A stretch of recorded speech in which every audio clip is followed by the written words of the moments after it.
As good as it's going to get. Hey, tell me, look what I'm dealing with. Yeah.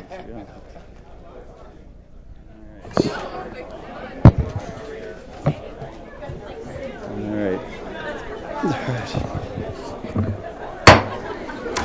Good morning. Welcome to the February 2018 open meeting of the Federal Communications Commission. Madam Secretary, would you please announce our agenda for this morning? Thank you, Mr. Chairman. Good morning to you. Good morning, Commissioners. Good morning. For today's meeting, you will hear 5 items for your consideration and 1 presentation. First, you will consider a notice of proposed rulemaking that seeks comment on proposed rules that would apply to spectrum above 95 gigahertz for licensed services, unlicensed operations, and a new class of experimental licenses. Second, you will consider a notice of proposed rulemaking to provide guidelines and procedures to implement Section 7 of the Communications Act as amended to improve Commission processes to promote the provision of new technologies and services to the public. Third, you will consider an order addressing the remaining issues raised by parties in petitions for reconsideration of the Mobility Fund Phase 2 report and order and further notice of proposed rulemaking. Fourth, you will consider a notice of proposed rulemaking that proposes to eliminate the requirement in Section 73.2080F2 of the Commission's rules that certain broadcast television and radio stations file the Broadcast Midterm Report, or Form 397. Fifth, you will consider a report in order to eliminate all payphone call tracking system audit and associated reporting requirements, permit a company official, including but not limited to the chief financial officer, to certify that a completing carrier's quarterly compensation payments are accurate and complete, and eliminate expired payphone compensation rules. Sixth, you will hear a presentation on a new national broadband map providing improved access to information about fixed broadband deployment. This is your agenda for today. Please note item 5 on the agenda as listed in the February 15, 2018 Sunshine Notice entitled Amendment of Parts 74, 76, and 78 of the Commission's Rules regarding maintenance of copies of FCC rules, modernization of media regulation initiative was adopted by the Commission and deleted from today's agenda. The first item today, entitled Spectrum Horizons, James Edmund Wedby petition for rulemaking to allow unlicensed operation in the 95 to 1,000 gigahertz band, will be presented by the Office of Engineering and Technology, and Julie Knapp, Chief of the Office, will give the introduction. Thank you, Madam Secretary. And before I turn it over to you, Chief Knapp, I just want to bid a fond hello to our friends from Capitol Hill. Thanks for being here. However compelling it might seem on television, it's even more compelling in person, so strap in. It's going to be a wild ride. Mr. Knapp, whenever you're ready. Thank you. Good morning, Mr. Chairman and Commissioners. We're pleased to present for your consideration 2 items that are fundamentally about encouraging investment in the development of new radio technologies and services. The first proposes to open opportunities to use untapped spectrum above 95 gigahertz.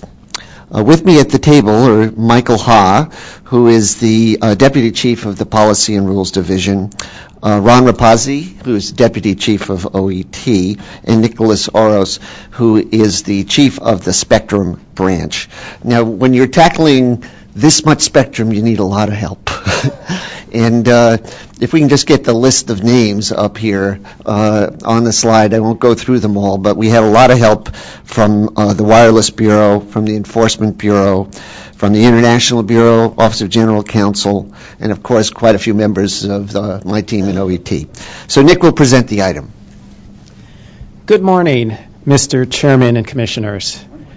The Spectrum Horizons Notice of Proposed Rulemaking in Order presented for your consideration would take key steps to encourage innovation in the spectrum above 95 gigahertz. These frequencies lie at the horizon of what has in recent years been considered the uppermost range of the usable spectrum. While there is currently limited commission-authorized activity in this spectrum, this is poised to change. Recent advancements in radio technology and research have shown promise to make productive use of this spectrum. to provide the incentive to invest in the development of new technologies and services above 95 gigahertz. The item would seek comment on proposed new provisions for licensed, unlicensed, and experimental use of this spectrum. Specifically, the item seeks comment on making a total of 102.2 gigahertz of spectrum available for licensed point-to-point links services. The proposed rules would be based on the Commission's existing rules for the 70, 80, and 90 gigahertz band, under which licensees receive nationwide non-exclusive licenses, and then register each individual point-to-point link with the database manager. Because of the vast amount of spectrum potentially available, the point-to-point links hold the potential to transmit much higher data rates than systems in lower frequency bands. The item also seeks comment on making a total of 15.2 gigahertz of spectrum available for use by unlicensed devices, based on the rules currently in place for unlicensed use of the 60 gigahertz band. The frequency bands we identify have high atmospheric absorption of radio waves, which limit the potential for interference and permit large numbers of unlicensed devices to share the spectrum. Lastly, the item seeks comment on creating a new category of experimental licenses available in spectrum between 95 gigahertz and 3 terahertz. The Commission's experimental licensing rules allow innovators to use spectrum on a non-interference basis to test technologies and develop products and services. This new category of experimental licenses will give innovators more flexibility compared to the existing experimental licensing rules, including a longer license term and license transferability to encourage investment. It will also allow the sale of equipment during market trials. The Office of Engineering Technology recommends adoption of this item and requests editorial privileges to make technical and conforming edits. Thank you. Thank you, Mr. Horst, for the presentation. We'll now turn to comments from the bench, beginning with Commissioner Clyburn. Thank you. Jackie Wilson is best known for singing, "Your love keeps lifting me higher, higher, higher." This is a bit before your time, Mr. Chairman. But be glad that I read the words instead of attempting to sing the lyrics. You know, I'm not as talented as you. Well, today, in an effort to promote competition and innovative spectrum policy, the Commission is indeed moving on up by taking steps in the development of bands above 95 gigahertz. Thanks to advancements in technology, research, and development, we are on our way to higher, more efficient use of our spectrum. In this item, we see comments on rules that will permit new licensed, unlicensed, and experimental authorizations in these higher bands. Currently, most of this spectrum is shared between government and non-government uses, and yes, we will continue to work with NTIA to strike the proper balance in these frequencies. But thanks to continued research and development, coupled with the views expressed by several commenters in the docket, the pace of development of technology for spectrum use above 95 gigahertz is likely to continue. Developments in these bands could help relieve what some have labeled in the past and the future and the present as a spectrum crunch, allowing for more innovation, investment, and growth. This will likely translate into utilizing more spectrum for weather and air traffic control radars. It would probably increase automobile safety by clearing the path for additional scientific research and much more. Allowing greater use of this spectrum has the potential to be a net win in the day-to-day lives of every single American. So I look forward to reviewing the record that will develop from this proposed notice, and thank the staffs of the Wireless Telecommunications Bureau and the Office of Engineering and Technology for their important work on this item. This item has my support. Thank you, Commissioner. Commissioner Riley. Thank you, Mr. Chairman. I'm generally supportive of today's item that will start a dialogue about whether and how best to allocate spectrum above 95 gigahertz. The Commission is continually in the process of evaluating multiple spectrum bands to ensure that they are available and attractive for the next generation services. Whether it's mid-band spectrum or millimeter wave bands, we must continue to push the boundaries of physics and work to ensure that every megahertz is used as efficiently as possible. This proceeding can be distinguished from some of our other efforts. In 95 gigahertz, the technologies are somewhat nascent, to put it gently, which the item acknowledges by stating these bands present a largely blank slate upon which bold new technologies can be written. In some regards, this feels to me like designing zoning laws for the moon. At the same time, it can be a worthy process. Certainly, the Commission is making judgments about whether a particular portion of this extremely high-band spectrum will be used for fixed services, how sharing would work, whether specific bands would be licensed or unlicensed, and what rules should be put in place. I would trust that the Commission will give some thought as to whether we know enough about potential future uses to make such decisions at this point. We don't exactly have the best track record allocating spectrum and hoping that some technology that is even conceptualized takes off. I can think of 5.9 gigahertz and DSRC, the earlier iterations of 28 and 39 gigahertz, the original WCS band as a few past examples of the Commission not getting it right. Regardless, I think that examining spectrum of 95 gigahertz is worthy of discussion, and I thank the Chairman for adding questions about potential use cases and whether there is sufficient information available to make some of the decisions teed up in this proceeding. Going forward, I will want to make sure that we do not create a familiar scenario where we have limited use of a band, but create a class of sub-incumbents who then have to be moved or protected in the future when the spectrum becomes of greater interest to 6G, 7G, or whatever the next generation wonder technology may be. I look forward to following this proceeding closely and engaging with stakeholders about the potential and timeline for developing these bands. I thank the Chair. Thank you, Commissioner. Commissioner Carr. Thanks. One reason the U.S. has led the world in wireless is because we've moved quickly to open up new spectrum bands for innovative uses. We've not waited for technologies to develop fully before giving entrepreneurs the incentives to invest and experiment. We saw this in the 1980s when the FCC took what many referred to then as garbage bands and opened them up for unlicensed use. Today, 89% of households use Wi-Fi or other unlicensed technologies to connect to the internet. In the 2000s, the Commission took similar action by opening up spectrum above 40 gigahertz. That decision provided the running room for many of the vehicular radar and other innovative technologies that are now on the market. And most recently, the Commission allocated large swaths of spectrum in the millimeter wave bands to allow 5G and other cutting-edge uses to develop, even though many people thought it impossible to deploy mobile services in those bands only a few short years ago. So we continue that tradition today by breaking another spectrum frontier and opening up bands above 95 gigahertz. So you can comment on doing that at least. We're already seeing researchers around the world experiment with innovative new technologies in these bands. For instance, a television network in Japan transmitted HD video in the 120 gigahertz band all the way back in 2008. And in 2014, Japan allocated adjacent spectrum for that purpose. More recently, researchers have concluded that the terahertz band may be used for the detection of materials ranging from illegal drugs to cancer cells. But in the U.S., there's been less opportunity to experiment. Our rules have tended to limit innovation in these bands above 95 gigahertz. We turn the corner today by proposing to open up large swaths of this spectrum. This should help ensure that innovators and entrepreneurs in the U.S. have the incentives to invest and develop new technologies for the benefit of American consumers.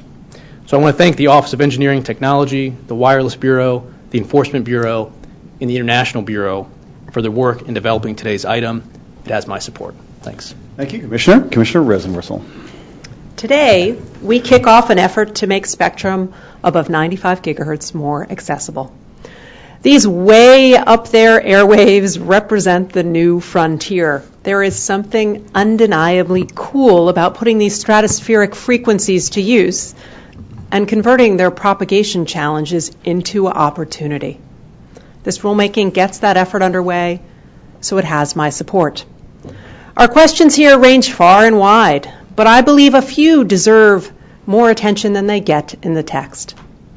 To this end, I hope commenters offer their thoughts about how we could proceed if we were to reorganize these bands. I fear our unwillingness to do so here will balkanize spectrum and cut short the possibilities of more contiguous blocks. I also hope those who file in this proceeding consider the power of having a much larger slice of unlicensed and all the low-cost innovation it could bring. Moreover, I worry that some of the rules we propose fail to heed the lessons of the past. For instance, we suggest that we should continue to reward first-in-time registration, whether or not there is actual construction. Should these airwaves eventually prove valuable, this approach is teeming with potential for abuse. I also think there is a big issue looming behind this proceeding. With this rulemaking, we add more than 50 gigahertz of spectrum to the blitz of bands already being discussed in our regulatory proceedings.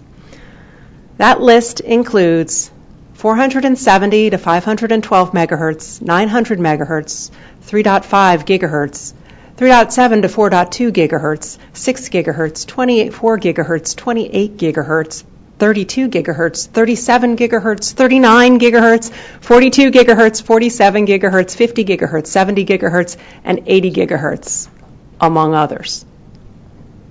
What we need now is not more studying and rulemaking. We need action. We need to announce our next spectrum auction. While we don't have one on the calendar, other nations are moving ahead at warp speed with the auction of 5G airwaves. South Korea, Germany, Australia, the United Kingdom, and Romania already have announced auction plans for this year. Why are we not on this list? How can we let so many other nations get so far ahead of us? It's good that we're looking to the future and considering the far frontier with this 95 gigahertz proceeding. But it's time that we took the steps necessary to lead in 5G by making public when the United States will hold its next auction and making transparent our plans for every subsequent auction. Thank you, Commissioner. In our Spectrum Frontiers proceeding, the FCC has been working hard to make high-band spectrum between 24 gigahertz and 95 gigahertz available for commercial use. But if the United States is to remain the world's leader in wireless technologies, we can't play it safe. And that's why it is time for us to look beyond the frontier and up to the horizon. With this action, we are seeking to unleash new wireless services and technologies in frequencies above 95 gigahertz. Now, I realize that some are skeptical that this spectrum can be used productively, but the skeptics have been proven wrong before. In this decade, some said that spectrum above 3 gigahertz wasn't really useful for mobile communications. Yet today, mid-band spectrum is ripe for Commission consideration, both because technology has advanced and because the demand for mobile broadband is insatiable. And spectrum licenses above 24 gigahertz are already drawing multi-billion-dollar attention from the private sector on the secondary market. The point is that we must be open to new technologies that haven't even been developed. And while we don't know precisely how far the laws of physics will permit us to go, we do know that there's potential and interest. Engineers and entrepreneurs need to have the ability to push the envelope. And that's why we are proposing options for licensed services, for unlicensed operations, and for a new class of experimental licenses above 95 gigahertz. This all-of-the-above approach will promote innovation and help put the spectrum to its best use.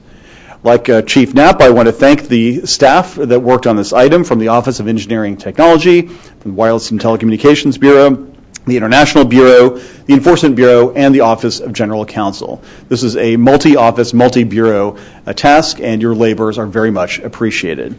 With that, I will call for a vote on the item. Commissioner Clyburn? Aye. Commissioner O'Reilly? Aye. Commissioner Carr? Aye. Commissioner Rosenbristle? Aye. The chair votes aye as well. The item is adopted with editorial privileges granted as requested. Thanks to the staff of OET. Madam Secretary, could you please announce the next item on today's agenda? Mr. Chairman and Commissioners, the second item on your agenda, entitled Encouraging the Provision of New Technologies and Services to the Public, will also be presented by the Office of Engineering and Technology. And once again, Julie Knapp, Chief of the Bureau, will give the introduction. Great. Mr. Knapp, the floor is once again yours. Thank you. The second item that we're presenting for your consideration is a notice of proposed rulemaking that seeks comment on rules and procedures to implement Section 7 of the Communications Act. Section 7 directs the Commission to act on a timely basis to promote the provision of new technologies and services to the public. At the table with me this morning are Paul Murray, who's the Associate Chief of OET, and Jameson Prime, who is Chief of the Policy and Rules Division. Again, we had a sizable team that helped put this together from the Office of General Counsel, the Wireless Telecommunications Bureau, OSP, the Office of Strategic Planning and Policy, and from CGB, the Consumer and Government Affairs Bureau. Paul is going to present the item.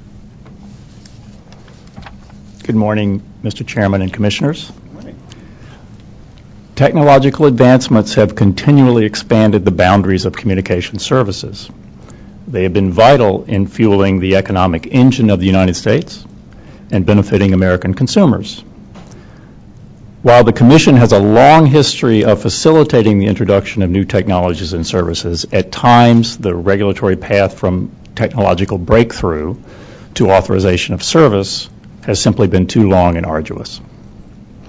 The notice of proposed rulemaking before you seeks comments on rules and procedures that would implement the directive of Section 7 of the Communications Act to ensure that new technologies and services that would serve the public interest are made available to the public on a timely basis. Section 7 provides that the Commission shall determine whether any new technology or service proposed in a petition or application is in the public interest, and to do so within 1 year after the petition or application is filed. The NPRM would interpret the scope of Section 7 broadly to include petitions for rulemaking or waivers of Commission rules, as well as applications for authorization for any technology or service. It proposes rules that establish specific procedures and timetables for action, and it identifies particular factors that would be used to evaluate whether the request qualifies for Section 7 consideration. Section 7 requests that meet these filing requirements would be placed on public notice for comment. Within 90 days of the issuance of this public notice, the Office of Engineering and Technology, working with other Commission staff with subject matter expertise, would evaluate the request and make a determination as to whether the proposed technology or service qualifies for Section 7 treatment. The item also seeks comment on the appropriate procedures for commissioners to bring Section 7 determinations up for a full Commission vote. As set forth in the NPRM, if the OET-led team determines that the request qualifies for Section 7 treatment, the Commission will decide within 1 year of the filing date the appropriate course of action with respect to the petition or application and the proposed new technology or service. If, however, the OET-led team determines that the request does not qualify for Section 7 treatment, the petition or application would be considered under our normal processes. Now, as explained in the notice, although Section 7 requires timely action, it does not create a presumption in favor of granting any particular petition or application. The agency always retains plenary authority to dispose of the petition and the proposed technology or service as it sees fit, including by initiating its own proceeding to explore the matters further. Finally, the NPRM seeks comment on how the Commission can comply with Section 7 when it initiates its own proceeding for a new technology or service. The staff recommends adoption of this NPRM and requests editorial privileges to make technical and conforming edits. Thank you. Thank you, Mr. Murray. We'll now turn to comments from the bench, beginning with Commissioner Clyburn. 35 years ago, Congress amended the Communications Act to include language stating that it shall be the policy of the United States to encourage the provision of new technologies and services to the public. This statute also provides that the Commission shall determine whether any new technology or service proposed in the petition or application is in the public interest within 1 year after such petition or application is filed. On occasion, The Commission has considered these provisions, yet in the more than 3 decades since Section 7's enactment, no commission has attempted to develop procedural rules to implement its provisions.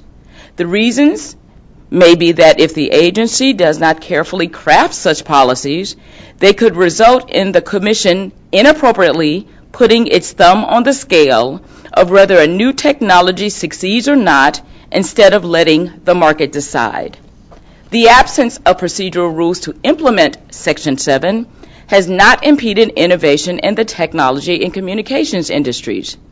Since 1983, we have seen the development of GPS-enabled smartphones, VoIP, I like to say VoIP services, Bluetooth, Wi-Fi, remote monitoring, telemedicine, medical body area networks, or M-bands, because we love our acronyms, medical micropower networks, the Internet of Things, smart home technologies, connected vehicles, virtual reality, augmented reality, big data analytics, unmanned aerial vehicles, and so much more. I was just trying to keep up with you, Commissioner Rosenworcel. Although I question whether procedural rules to implement Section 7 are necessary, and whether they will actually impede rather than incent innovation, I do not object to initiating a proceeding that attempts to discern and effectuate Congress's intent for the statute. I am disappointed, however, that a decision was made to include questions that would move the Commission away from the well-established agency practice that when a Bureau-level item is circulated on delegated authority, the request of just one commissioner is sufficient to elevate that item to the Commission level. I believe this customary practice is an important check on new procedures that have the potential to adversely impact consumers, competition, and innovation. As a result, I dissent in part from this notice of proposed rulemaking. However, I look forward to reviewing the record as it develops and thank the Office of Engineering and Technology along with the other subject matter experts for their work on this notice. Thank you. Thank you, Commissioner Clyburn. Commissioner Riley. Thank you, Mr. Chairman. I support efforts to speed up Commission decision-making, and this notice seeks to fulfill this goal by implementing Section 7, which requires the Commission to act on petitions or applications involving new technologies or services within 1 year. Ideally, the Commission would implement a true shot clock to respond to filings across the board and not limit it to a subset of our proceedings. But for now, this notice will start a worthwhile discussion about how we can expedite certain Commission decisions. Today's item also makes it necessary to explore the issue of delegated authority. While our dedicated staff are more than capable of evaluating innovative services, by their very nature, petitions filed under Section 7 raise new and novel technologies, issues, and fact-specific determinations about whether a possible offering fits under the section. In truth, no one really knows what could be filed under this provision and these procedures. Therefore, the commissioners appropriately should have a role. Well, I believe that the Commission must treat all requests found under Section 7 as new or novel, requiring a Commission-level vote. I'm willing to explore at this stage alternatives to this requirement in our rules. Thus, I am pleased that at my request we are seeking comment on procedures to provide commissioners the opportunity to review these findings before release, to evaluate these decisions to the floor for Commission-level vote, and to establish timelines for such a vote so that these actions do not get unnecessarily delayed. This is basically the proposal I floated months ago to address the delegated authority problem. Going forward, we must also ensure that Section 7 is used constructively and does not have unintended consequences such as causing delays to other proceedings that don't get such treatment or providing a competitive advantage to some entities over others. I thank the Chairman for implementing my other edits, including seeking broad comment on how to comply with the Section 7 statutory language for Commission-initiated proceedings. I also thank OET for working with me on these issues, and I look forward to discussing the proceeding and other ways the Commission can improve its operations with interested parties. I thank the Chair. Thank you, Commissioner Riley. Commissioner Carr. Thanks. In 1983, at the end of a 5-page bill, Congress codified that it shall be the policy of the United States to encourage the provision of new technologies and services to the public. Any person who opposes a new technology or service shall have the burden to demonstrate that such proposal is inconsistent with the public interest. Through those words, Congress instructed the Commission to side with entrepreneurs and innovators. They tell us to presume in favor of the disruptors and place the burden of proof in opposition on the incumbents. We haven't done much to operationalize those words in the last 35 years. We've used other authorities to create our experimental licensing program, designate innovation zones, and implement flexible use licensing policies. Today, we begin to make up for lost time. In the notice, we propose a set of factors that innovators can use to determine whether their technologies will qualify for expedited Section 7 treatment. Our proposal requires OET to make an initial determination of whether the technology qualifies as new within 90 days.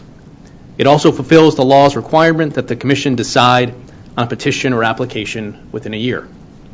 There's much the Commission can do to create an environment that encourages innovation, and this is a solid step in the right direction.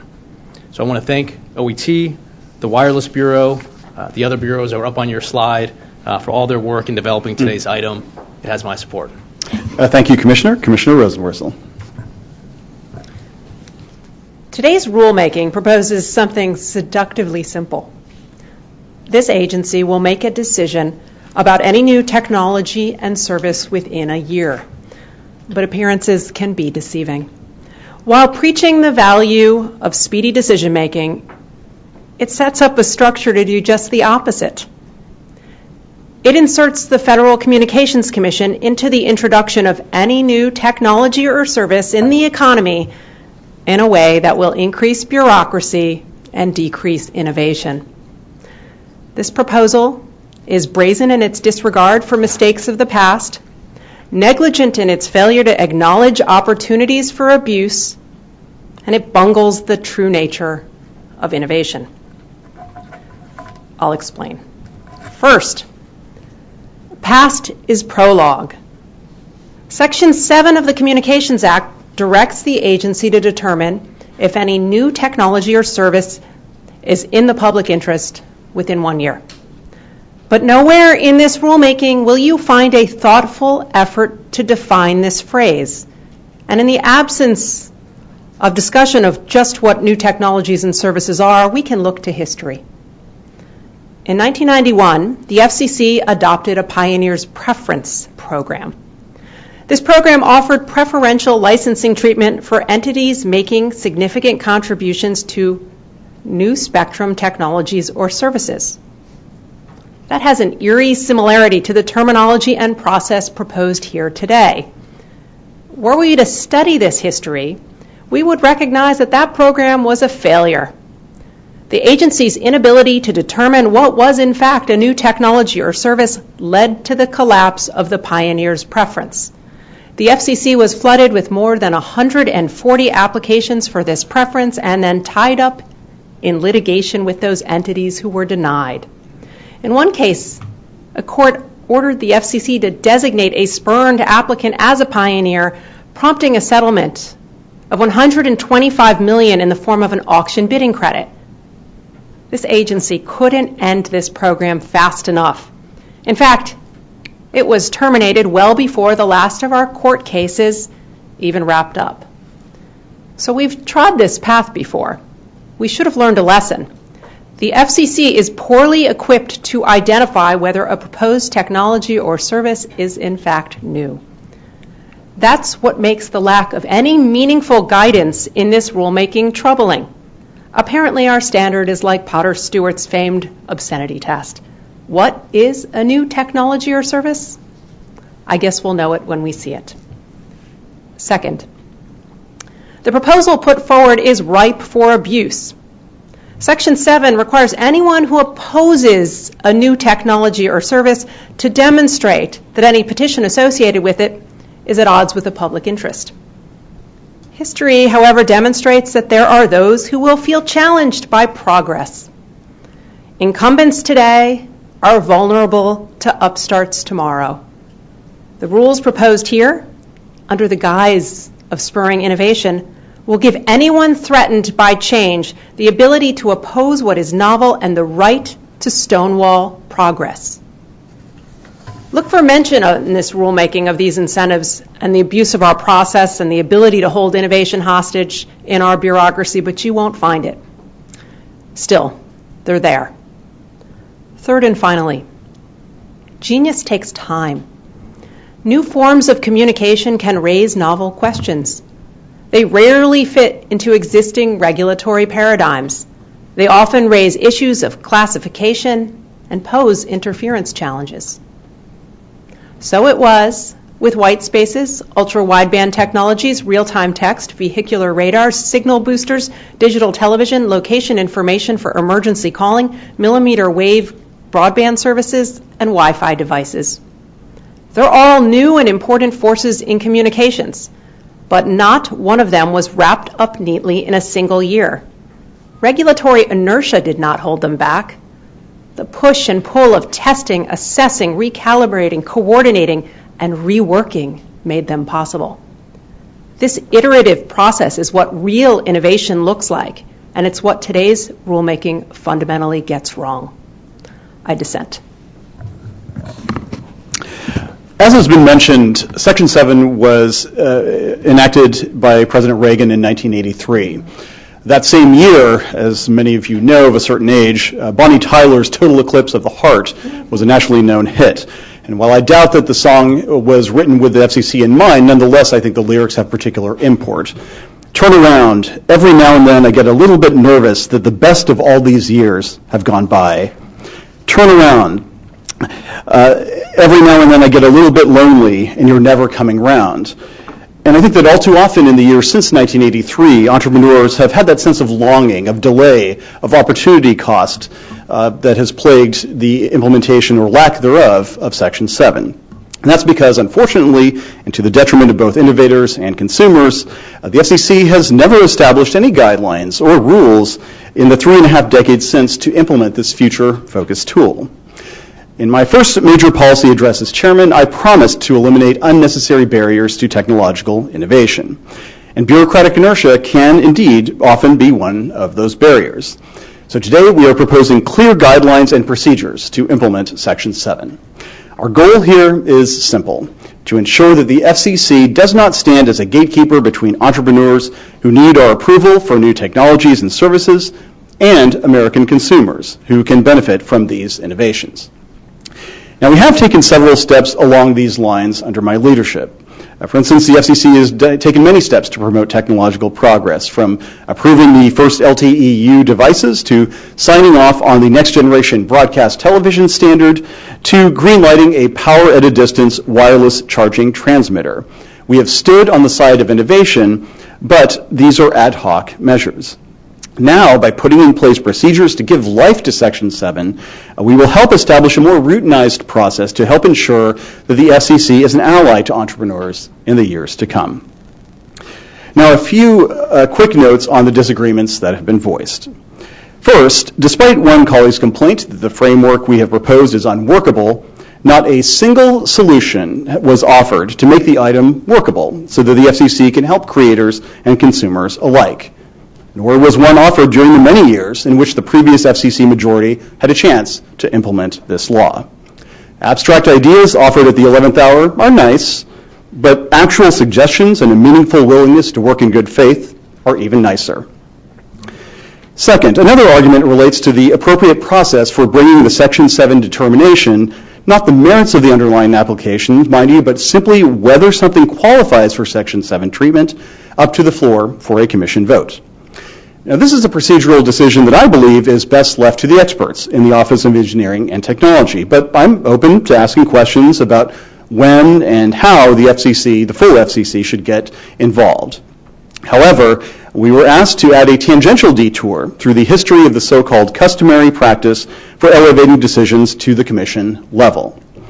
Now, raising a hand to ask for this is a bit much after years of never lifting a finger to support following that very precedent while in the majority.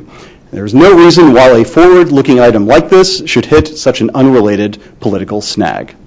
But again, these are minor disagreements in the larger scheme of things. The bottom line is that by implementing Section 7 and breathing life into it after 3.5 decades, the FCC will stand as an ally to innovators and entrepreneurs and consumers in the time to come.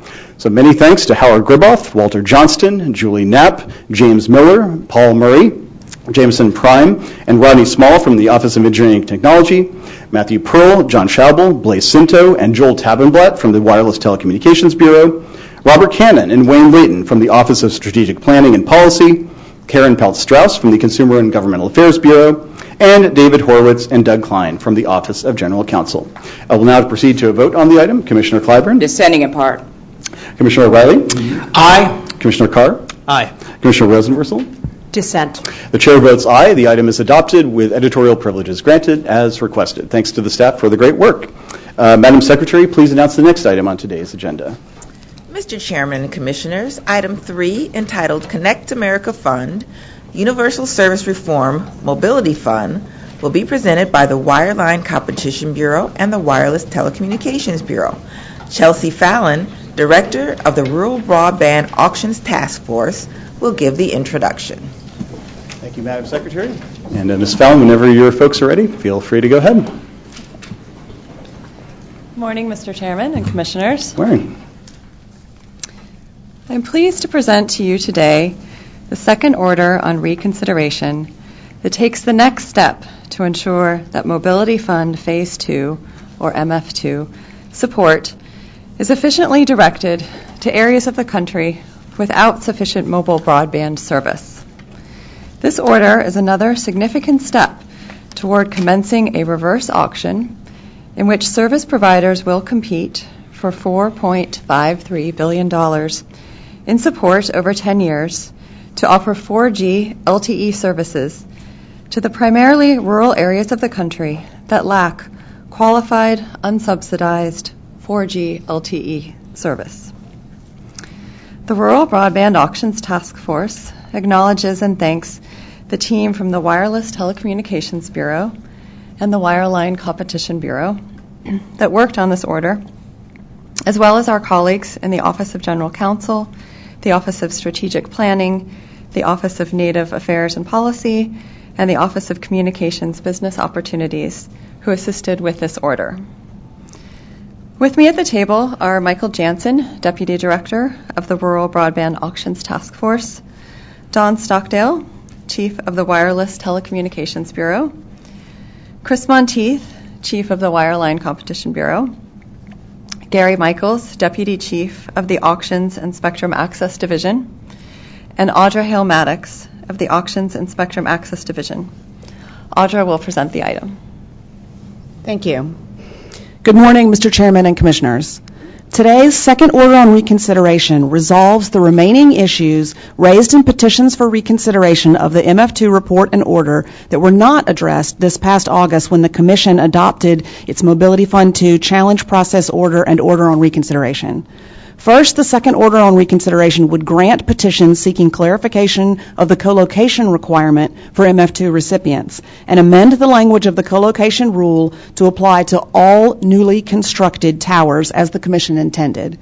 Second, the order would modify the rules on the letter of credit, or LOC, requirement to provide some additional relief from the costs of maintaining an LOC. Although the order would affirm that a support recipient must have an LOC to protect the public funds dispersed to winning bidders, it would permit a further reduction in the value of an LOC after a support recipient meets the 80% service milestone for areas covered by the LOC. This change aligns the MF2 LOC requirements with those adopted by the Commission in last month's Connect America Fund Phase 2 order on reconsideration. Third, the order would otherwise deny the remaining petitions for reconsideration and affirmed the Commission's decisions on the MF2 budget, disbursement, schedule for support, and performance metrics for supported networks. In addition, the order would affirm the Commission's decisions not to adopt bidding credits for the auction and not to prevent MF2 support recipients from entering into equipment exclusivity agreements. The order would also deny a request to clarify or limit the role of the Universal Service Administrative Company, USAC, in testing winning bidders' compliance with MF2 performance metrics, public interest obligations, or other program requirements. The task force and the bureaus recommend adoption of this second order on reconsideration and request editorial privileges extending only to technical and conforming edits. Thank you. Thank you, Ms. Hale-Maddox, and to Ms. Fallon. We'll now proceed to comments from the bench, beginning with Commissioner Clyburn. While clearly not a functionally equivalent substitute for a fixed connection, many people rely solely on their mobile connection for broadband access, whether it's because there is no fixed option available or that a wireless connection is all they can afford. Mobile broadband is a connectivity lifesaver for many Americans. But more people than we are comfortable admitting are without access to adequate mobile broadband connections. Indeed, the findings in our most recent broadband deployment report revealed that over 60 million Americans remain without access to 10 megabits up and 3 megabits down mobile broadband service. This underscores the need to move with all due haste to make Mobility Fund Phase 2 a reality. I have pushed to make this auction happen ever since the completion of Mobility Fund Phase 1, so I am pleased that this item finally clears the decks of the last disputed policy details. While I am also pleased that we make things easier for smaller providers to participate in this auction by easing our letter of credit requirements, and that we do not back down on requiring auction winners to provide speeds of 10.1 and latencies of 100 milliseconds or less, I am disappointed that we did not institute a small business bidding credit for this auction. We are now able, however, to move forward with the challenge process. Rest assured, I will be watching the process closely to ensure that it runs smoothly and fairly for all providers. Thanks to the Rural Broadband Auctions Task Force and the Wireless Telecommunications Bureau for their work on this item. Thank you, Commissioner. Commissioner Riley. Thank you, Mr. Chairman. By resolving these petitions for reconsideration, the Commission takes another step forward on the Mobility Fund Phase 2 auction. Moreover, now that these relatively less controversial issues have been addressed, the Commission staff can focus on the challenge process, which has been a priority for me and a topic of intense discussion in the docket. Concluding the challenge process and any remaining issues means we can eventually get to the point of actually holding an MF2 auction.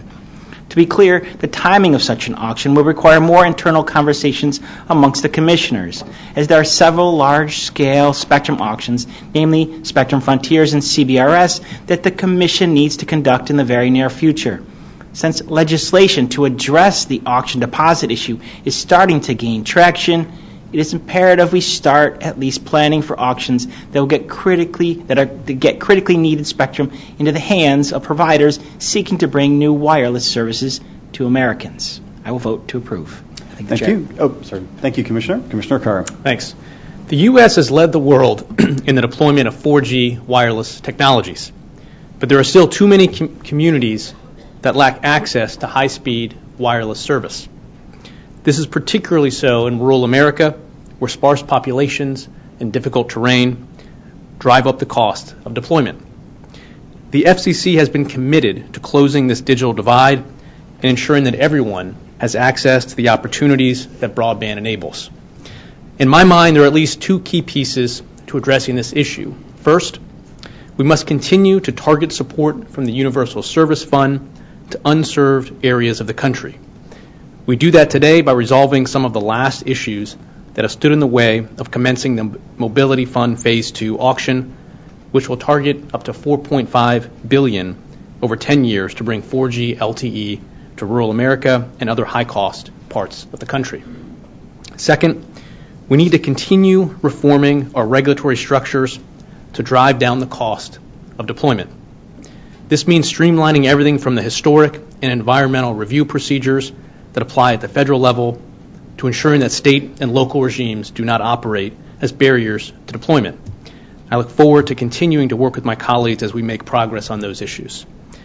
Finally, I want to thank the staffs of the Wireless Bureau, the Wireline Bureau, and the Rural Broadband Auctions Task Force for all their work on this item and throughout this proceeding. Thanks for your work. It has my support. Thank you, Commissioner. Commissioner Rosenworcel. I will be brief. I support this order on the Mobility Fund. Look forward to us getting started, and in the interest of saving some time, I will not have a statement. All right. Thank you, Commissioner. It's a common feature of my road trips to explore the digital divide. My phone gets a strong signal in an urban center, but that signal slowly, surely fades into one or no bars as we get into rural areas. And that's the mobile aspect of the digital divide that rural Americans know all too well. Changing the state of affairs is critical to giving every American a chance to participate in the digital economy. And that's why I've made it the FCC's top priority to expand high-speed broadband to places that still lack access.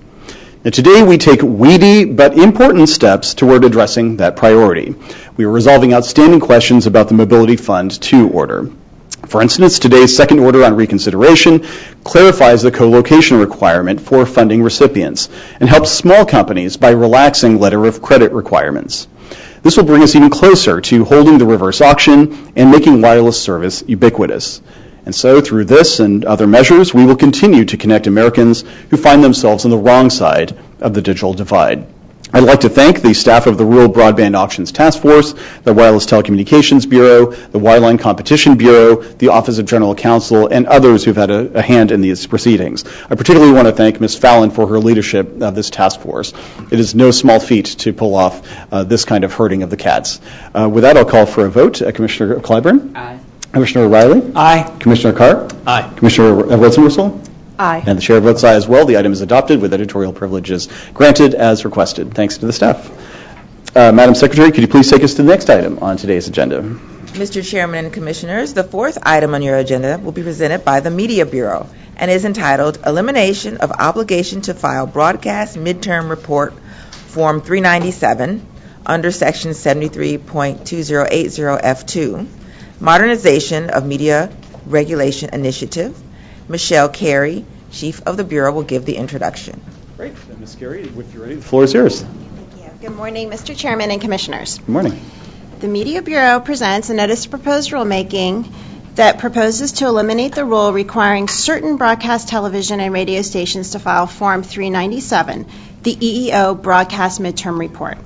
Through this proposal, we continue our efforts to modernize our regulations and reduce unnecessary requirements that are no longer in the public interest. Joining me at the table are Martha Heller, Lyle Elder, and Jonathan Mark of the Bureau's Policy Division. Jonathan will present the item. Mr. Chairman and Commissioners, we are pleased to present this notice of proposed rulemaking that proposes to eliminate an outdated reporting obligation. Section 334B of the Communications Act of 1934 requires the Commission to conduct a midterm review of broadcast television stations' employment practices. Accordingly, Commission staff reviews the equal employment opportunity practices of all broadcast stations subject to a midterm review around the midterm of broadcasters' 8-year license term. This includes all broadcast television stations with 5 or more full-time employees and broadcast radio stations with 11 or more full-time employees. After completing a midterm review, staff informs the licensees of any necessary improvements in recruiting practices and ensures compliance with the Commission's EEO rules. Historically, Form 397 has been used to facilitate this review, but today, nearly all the information in Form 397 is also available in stations' online public inspection files. The only piece of information required by Form 397 that is not, to date, available in the online public file is whether the station has enough full-time employees to trigger midterm review. Therefore, the notice seeks comment on how the FCC should identify which stations are subject to midterm review, absent Form 397. The notice tentatively concludes that eliminating Form 397 will advance the Commission's goals of reducing unnecessary regulatory burdens without undermining our statutorily required midterm review of broadcasters' compliance with EEO rules. The Media Bureau recommends that the Commission adopt the notice of proposed rulemaking and requests editorial privileges to make any necessary technical or conforming edits. Thank you. Thank you, Mr. Mark. If I'm not mistaken, this is your first presentation, so congratulations on a job well done. We appreciate it. We'll now turn to comments from the bench. Commissioner Clyburn. On the surface, elimination of the obligation to file the broadcast midterm report, otherwise known as Form 397, seems innocuous because it contains information about a broadcaster's equal employment opportunity practices that can be found in other places, including a station's public inspection files. But if you were to slow down for a moment and look at what these reports show, you will discover a stunning lack of diversity across the broadcast industry. And no matter by what platform this information is reported, the question that deserves an answer is this: is the FCC complying with its statutory obligation to ensure that broadcasters are seeking and attracting diverse employees, including by maintaining an EEO recruitment program? In an ex parte filed by Common Cause last week, I was struck by this statement. Eliminating EEO reporting requirements send a bad message the agency is abandoning its public interest responsibilities. This prompted me to ask whether the FCC's newly established Advisory Committee on Diversity and Digital Empowerment was formally consulted before teeing up today's Notice of Proposed Rulemaking. To this I say, if we're going to take a weed whacker to EEO reporting obligations that the majority deems to be unnecessary or unduly burdensome, then we ought to simultaneously discuss compliance practices in order to ensure that the rules we have on the books are effectively enforced. So I asked that we see comment on the FCC's track record on EEO enforcement and how the agency can make improvements to EEO compliance and enforcement. I also asked that we determine whether elimination of Form 397 will impact the FCC's ability to ensure compliance and enforcement of EEO rules, and if so, how? Similarly, if I can say that, kind of the same.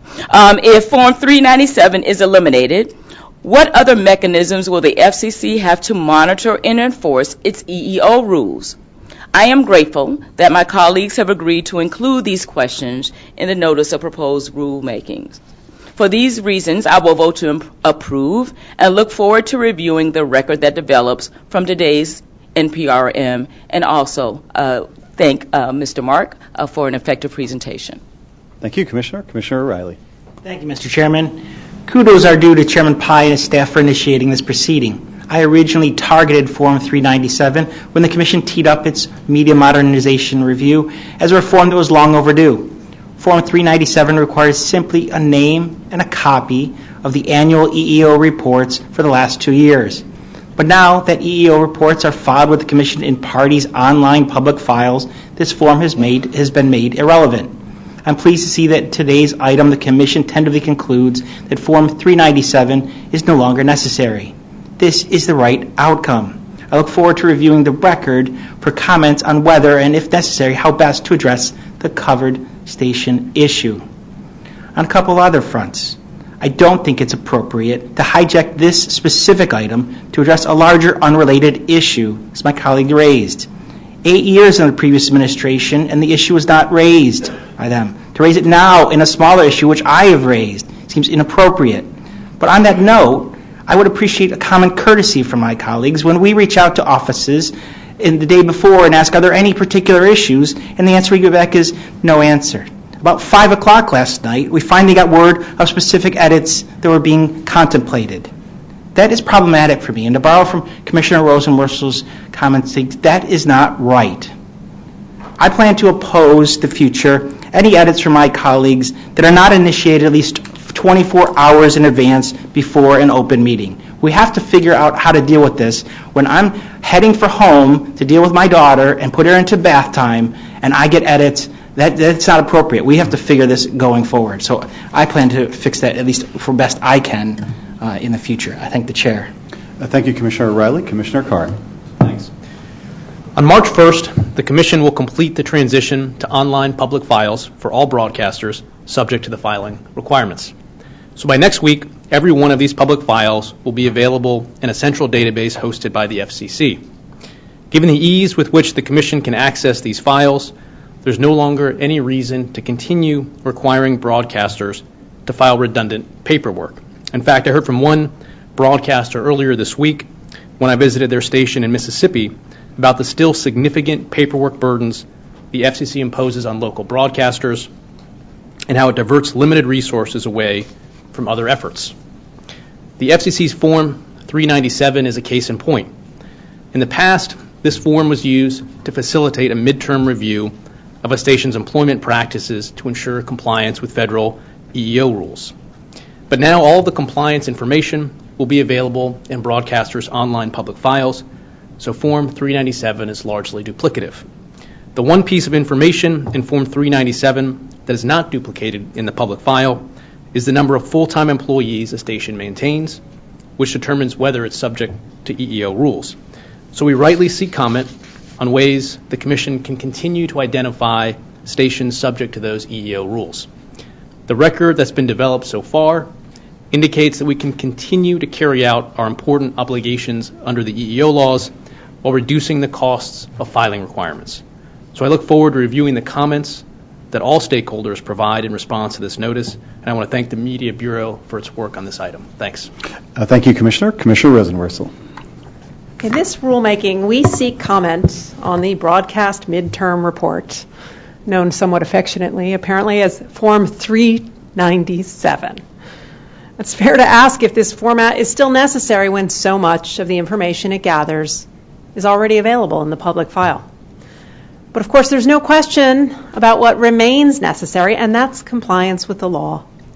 Under the Communications Act, this agency has a duty to develop rules to support a midterm review of the employment practices of broadcast licensees. This is a responsibility we must take seriously, and on that point, I think the text of this rulemaking misses the mark. It focuses on the need to reduce the burdens of filers, but neglects to emphasize what is most essential: the need to honor our equal employment opportunity policies.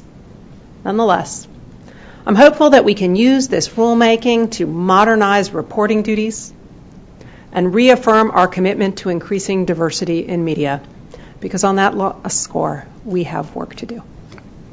Thank you, Commissioner. In 2002, members of the U.S. Winter Olympic team won 34 medals for their exemplary performances at the Salt Lake City Games. That same year, the FCC adopted current Form 397, which certain broadcast television stations are required to file around the midpoint of their license term, providing information about their employment practices. Now, at the time, some athletes competing now in Pyeongchang, South Korea, like gold medalist American skateboarder Red Gerard, were barely old enough to walk. And much has changed, of course, in the 16 years since Salt Lake City, and, of course, not just in the world of sports. For one thing, the FCC now requires broadcasters to maintain online public inspection files. And, as Commissioner Carr noted, by March 1st of this year, broadcasters' transition to this online commission-hosted database will be complete.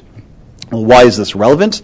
Because nearly all of the information broadcasters are required to provide on Form 397 is now readily available in their online public files. And this would appear to render the filing obligation redundant and unnecessarily burdensome.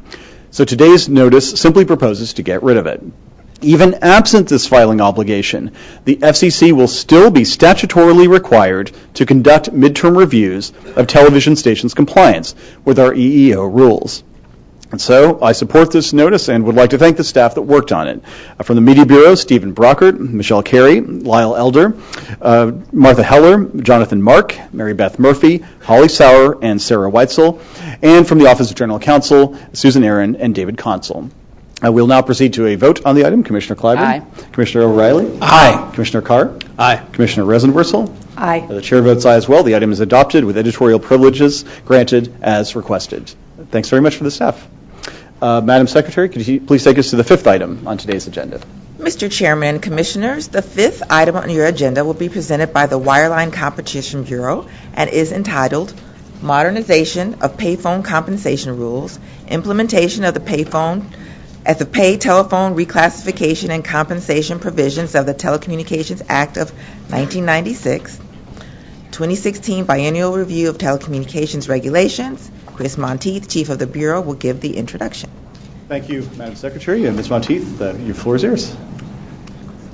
Good morning, Mr. Chairman and Commissioners. Good morning. The Wireline Competition Bureau is pleased to present for your consideration a report and order on modernizing the Commission's payphone call tracking system and compensation compliance procedures. This item, if adopted, would eliminate regulations whose benefits no longer justify the costs. Many thanks to the entire WCB team for their hard work on this item. Seated at the table with me are Madeline Finley, Deputy Chief of the Wireline Competition Bureau, and from the Competition Policy Division, Daniel Kahn, Division Chief, Terry Natoli, Deputy Division Chief, and Michelle Burlove, Attorney Advisor. Michelle will now present the item. Good morning, Mr. Chairman, Commissioners. Morning.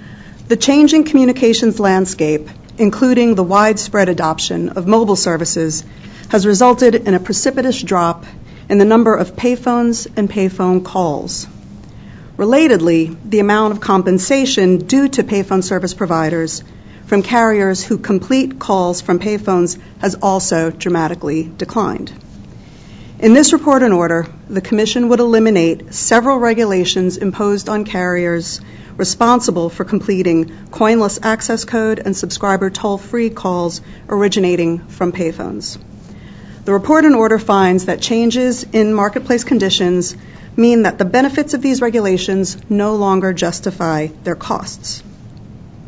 If adopted, the report and order would, 1, eliminate the payphone call tracking system audit and associated reporting requirements, 2, permit a company official, including but no longer limited to the Chief Financial Officer, to certify that a completing carrier's quarterly compensation payments to payphone service providers are accurate and complete, and 3, eliminate expired interim and intermediate per payphone compensation rules that no longer apply to any entity. These changes would serve the Commission's goal of reducing unduly burdensome regulations that no longer serve the public interest. The Bureau recommends adoption of this item and requests editorial privileges extending only to technical and conforming edits. Thank you. Thank you, Ms. Burlove. We'll now proceed to comments from the bench, beginning with Commissioner Clyburn. Times truly are changing. I remember when the only way to report, say, a traffic accident by calling 911 was to find a working payphone. There must be at least one person in this room, though, let me call you out, you have gray hair on my left, who can recall dropping a quote, way left. The other ones might be hiding it, but I'm not sure. Dropping a quarter in a wall phone slot, coin slot to call home so your parents could pick you up after a Friday night football game or social. Now, for those of you who don't realize this, a social is a dance or a school-sponsored party. At least it was, 30 years ago. And fast forward to today, I never imagined that at any social event, I would be the only one in the room who could say that I know what a telephone dial tone sounds like. But here I am, and here we are. And in less than 20 years, the number of functioning payphones in this country has shrunk to 100,000, down from 2.1 million in 1999. This is how far and how fast we have come, relatively speaking, in mobile phone penetration and use. And this is why, as industries change, our rules must change as well. Today, we will make the payphone audit process more efficient by improving, reassessing, and eliminating outdated reporting requirements. To be clear, this order does not disrupt fundamental protections that ensure competing carriers are adequately compensated. It guarantees that the Commission retains its authority to investigate any pay phone compensation compliance issues. And as my fellow commissioners have heard me say, we must not forget that there are still communities that rely on these devices in case of emergencies. But by eliminating these unnecessary audit requirements, some of which expired 18 and 20 years ago, we will cut unnecessary regulatory expenditures, which will free up revenue that can be spent on improving quality of service in underserved communities. And while today's actions are not targeted to this payphone customer class, I would be remiss if I did not mention the need for the FCC to further reform the inmate calling services regime. The one population in our country that still uses payphones daily has no omnibus federal protection from exorbitant rates and fees. This commission has the ability to act, but to date, it has done nothing, and that needs to change. I nonetheless wish to thank the Wireless Competition Bureau for their efforts in addressing these outdated payphone regulations. Thank you. Thank you, Commissioner. Commissioner O'Reilly. Thank you, Mr. Chairman. Payphone audit obligations and the associated reporting requirements no longer make any sense. In fact, payphones themselves have basically evaporated before our eyes as consumers have switched to mobile services, meaning our rules have outlived their usefulness. The record on this proceeding confirms that the cost of an audit significantly exceeds the amount paid for payphone compensation. To be clear, I would have gone further than this item does. Specifically, some commenters proposed that the sworn statements regarding payphone compensation be submitted annually or eliminated altogether rather than be done quarterly. We should have addressed this today, but I'm pleased that the chairman is open to considering further deregulation in this area in the future. Fortunately, we'll have an occasion to do so. The outdated payphone audit requirements came to the Commission's attention in part through comments submitted in response to the Commission's 2016 Biennial Review public notice. With the next Biennial Review set to commence later this year, we can build on the incredible progress that has already been made under this chairman to streamline regulatory burdens and eliminate unnecessary rules. I trust that the Commission and commenters will take full advantage of the opportunity to identify and discard additional regulations that no longer serve their intended purposes. I thank the Chair. Thank you, Commissioner. Commissioner Carr. Thanks. In my time on the Commission, people on the street often stop and ask me what Commissioner Rosenworcel, the payphone, and the lead singer for Sugar Ray, Mark McGrath, all have in common. This happens all the time? Yes, and I used to find it to be a peculiar and honestly a rather specific question, but I now have the answer.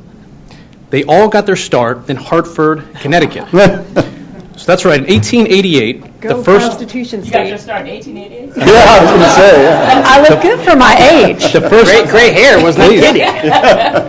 The first payphone, not the others in that question, was invented in Hartford by one William Gray. Now, Gray needed to call a doctor for his ailing wife, but he did not have a phone at home.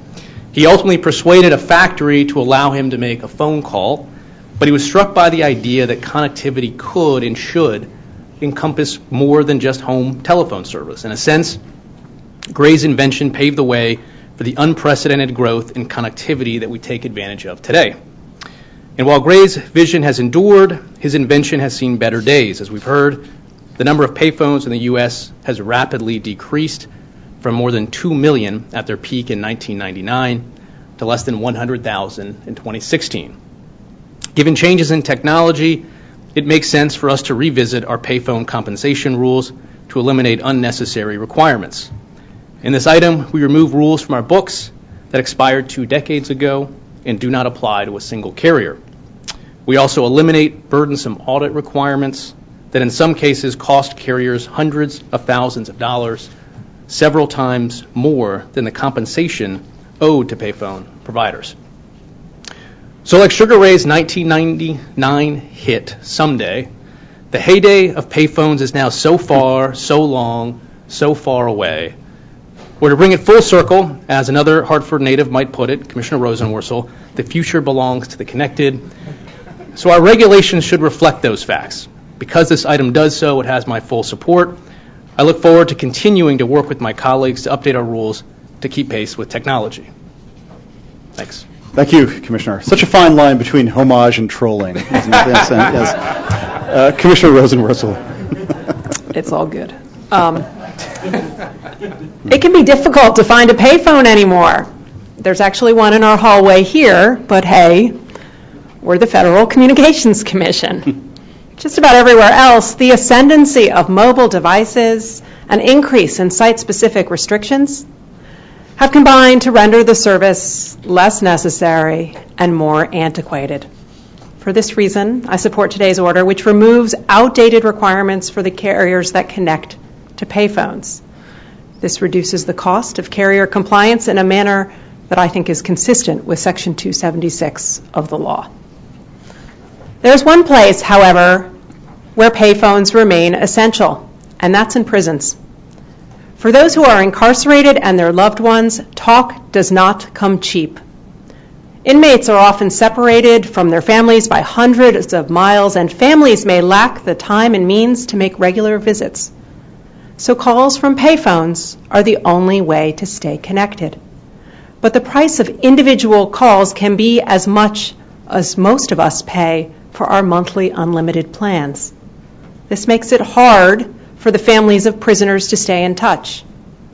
This is not just a strain on the household budget. It is a cruel strain on the millions of families and children of the incarcerated, and it harms all of us because regular contact with kin can reduce recidivism. This agency should be ashamed. 15 years ago, Martha Wright filed a petition calling on the FCC to do something about the exorbitant rates charged to inmates and their families. But it took this agency nearly a decade before launching a proceeding to do so. And over the course of a handful of years and as many orders, the FCC gave it a shot. We put in place limits on usurious rates and brought to an end some of the most abusive fees that are tacked onto the cost of every call. But last year, the FCC gave up and refused to even defend this action in court. There's something profoundly wrong here. The moral compass of this agency is broken. We can fix this problem. It is within our power and capacity. We only need to exercise our influence and do something about it. And we should. Thank you, Commissioner. I'll have a somewhat longer statement for the record, but I'll simply state that the record in this proceeding clearly showed that because of the dramatic decline in payphone revenues, the fixed costs of conducting audits and certifications outweighed any benefits associated with the regulations. And so this good government reform won't make headlines, or many headlines at least, but it's good government nonetheless. And so I'd like to thank the staff that worked on this item from the Wireline Competition Bureau, the Office of General Counsel, the Wireless Telecommunications Bureau, and the Office of Communications Business Opportunities. We'll now proceed to a vote. To Commissioner Clyburn. Aye. Commissioner O'Reilly. Aye. Commissioner Carr. Aye. Commissioner Rosenworcel. Aye. The chair votes aye as well. The item is adopted with editorial privileges granted as requested. Thanks, Ms. Berla, for the presentation. Madam Secretary, could you please take us to the next matter on today's agenda? Mr. Chairman and Commissioners, for the final item on your agenda today, you will hear a presentation on a new national broadband map, providing improved access to information about fixed broadband deployment. Chris Monteith, Chief of the Wireline Competition Bureau, will give the introduction. Thank you, Madam Secretary. And Ms. Monteith, whenever your folks are ready, feel free. Mr. Chairman and Commissioners, the Wireline Competition Bureau is pleased to present a demonstration of the new National Broadband Map, which improves access to the Commission's fixed broadband deployment data through an updated and powerful feature set. This new National Broadband Map is being launched today and reflects the collaborative efforts of the Wireline Competition Bureau and the Office of Managing Director. I would like to thank the staff for their excellent work to make this map possible. Seated at the table with me from the Wireline Competition Bureau are Steve Rosenberg, Chief Data Officer, and Allison Baker, Senior Data Analytics Manager, Telecommunications Access Policy Division. I am also joined by Rich Mansfield, Associate CIO for Stakeholder Relations, Information Technology, Office of Managing Director. Steve will now make the presentation. Good morning, Mr. Chairman and Commissioners. The original National Broadband Map went live for the first time 7 years ago this month, providing the first public map of where broadband was available across the country. It was developed by the National Telecommunications Information Administration as part of an effort to improve states and territories' understanding of broadband in their areas and to facilitate the integration of broadband into all aspects of 21st century life. Subsequently, in 2015, the Commission took over operation of the National Broadband Map. But the last data set displayed on that map is from June 2014, and even 2 or 3 years is a lot of time when we are talking about broadband technologies. What's more, the technology used to display the maps that was new 7 years ago, really 8 or 9 years ago when work began on that original map, is looking pretty old today. I don't get asked much anymore about 3 megabit per second wired service that's part of the original map. I'm much more likely to get questions about where 25 megabit per second or even gigabit services are available. This new map will give Americans a much more up-to-date look at the state of broadband deployment, and so we're pleased to be able to launch a successor to that original broadband map today. And while this map is the best publicly available picture of broadband coverage, it's noteworthy that we've been able to create it more quickly by collaborating with commercial cloud-based vendors. Our efforts to date have focused on fixed broadband deployment data, but today's launch is a beginning, not an end.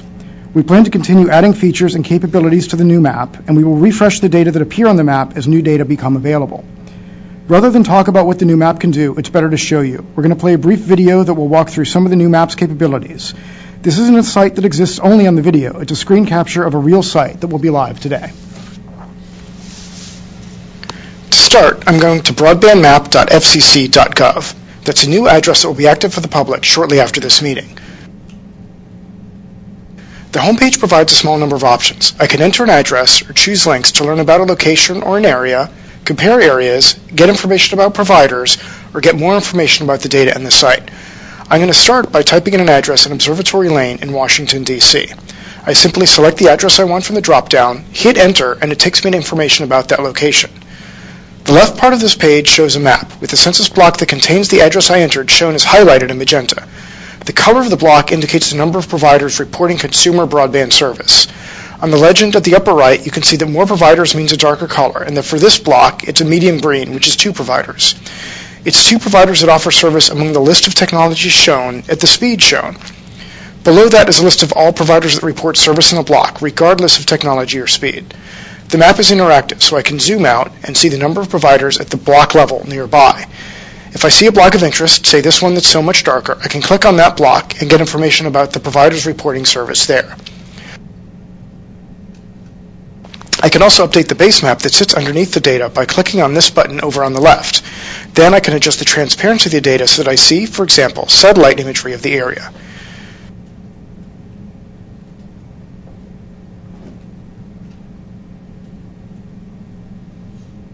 Now we'll move to the Area Summary tab. We have the same map here, though now zoomed out to show the national picture, with the colors again indicating the number of providers for a given set of technologies and speed, with darker still meaning more providers. Now on the right I have a set of graphs. The first one shows what fraction of the population has a different number of providers based on speed.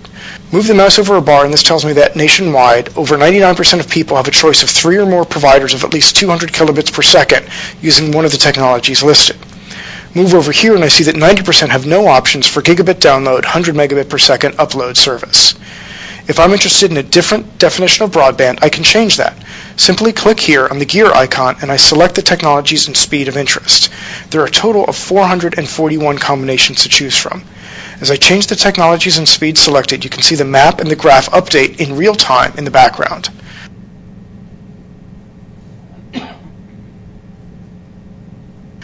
I've shown all this for the country overall, but I can also search for individual counties and get the same data. So, for example, I can type in Labette County and pick Labette County, Kansas. Now the map shows that county, highlighted in magenta, and the graph shows data for just that county. Again, I can pick the definition of broadband and have the map and graphs update to reflect the different definitions I choose. I can also search for congressional district census places, things like towns and cities, tribal areas, states, or CBSAs. For each, I can choose from the drop-down list here and have the graph on the right. In fact, I have 2 more graphs in addition. Hitting this button on the left to go back to the national level first, I can then hit this button on the right to see the second graph, which breaks out urban and rural areas, and then the third graph, which compares data in tribal and non-tribal areas. Keep in mind that the graphs will display data for whatever area I have searched for and selected. The next tab is the area comparison page. This provides an easy way of getting information about multiple areas for comparison. It starts with overall national data for reference. Then I can add information about, for example, all states, and have an easy way to compare the fraction of the population with no providers, or with one or more, two or more, or three or more providers. This is a sortable list, and I can download the data for offline reference. As with other pages, I can choose the type of broadband that counts in this calculation. The next tab is the provider detail page. Here I enter up to 3 providers and get more information about them. So, for example, if I wanted to get information about some of the larger ISPs, I can type their names and then hit View Details and get information about them.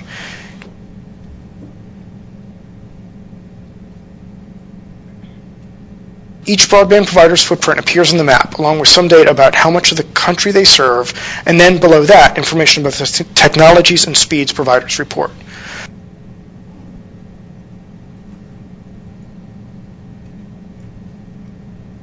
Finally, there are tabs with more information about the data and the application itself that I won't go into today. As we hope you can see from the video presentation, the new National Broadband Map incorporates many new and innovative features that will allow government, businesses, researchers, and consumers to actively engage with the data and to further their understanding of fixed broadband deployment across our nation.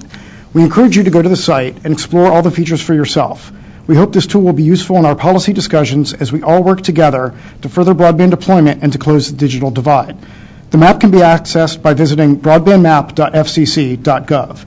Thank you for the opportunity to show you the new National Broadband Map. I'd be happy to answer any questions you may have. Thank you, Mr. Rosenberg, for that impressive presentation. We'll turn to any comments or questions from the bench, beginning with Commissioner Clyburn. So I want to thank Steve and the mapping team for making this reinvigorated National Broadband Map a reality. You deserve kudos for the work that went into a successful and much needed facelift. Still ringing in my ears, I must say, is what I've heard from customers and consumers in Appalachia last year. They very forcefully and directly said to me that despite what those maps in Washington say, that we are not connected.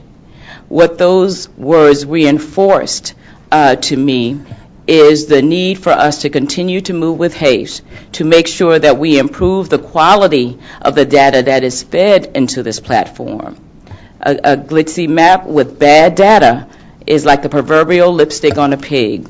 So our open Form 477 proceeding should serve as a great vehicle for addressing this shortcoming. Again, my thanks to the cross-bureau team for this much needed and important work.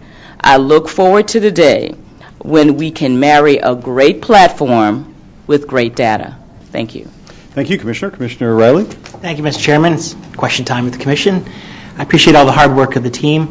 First, an observation that a map is only a visual representation of the underlying data provided. So I guess I'm interested in understanding is how old is the data we're using here, and when will newer data be incorporated?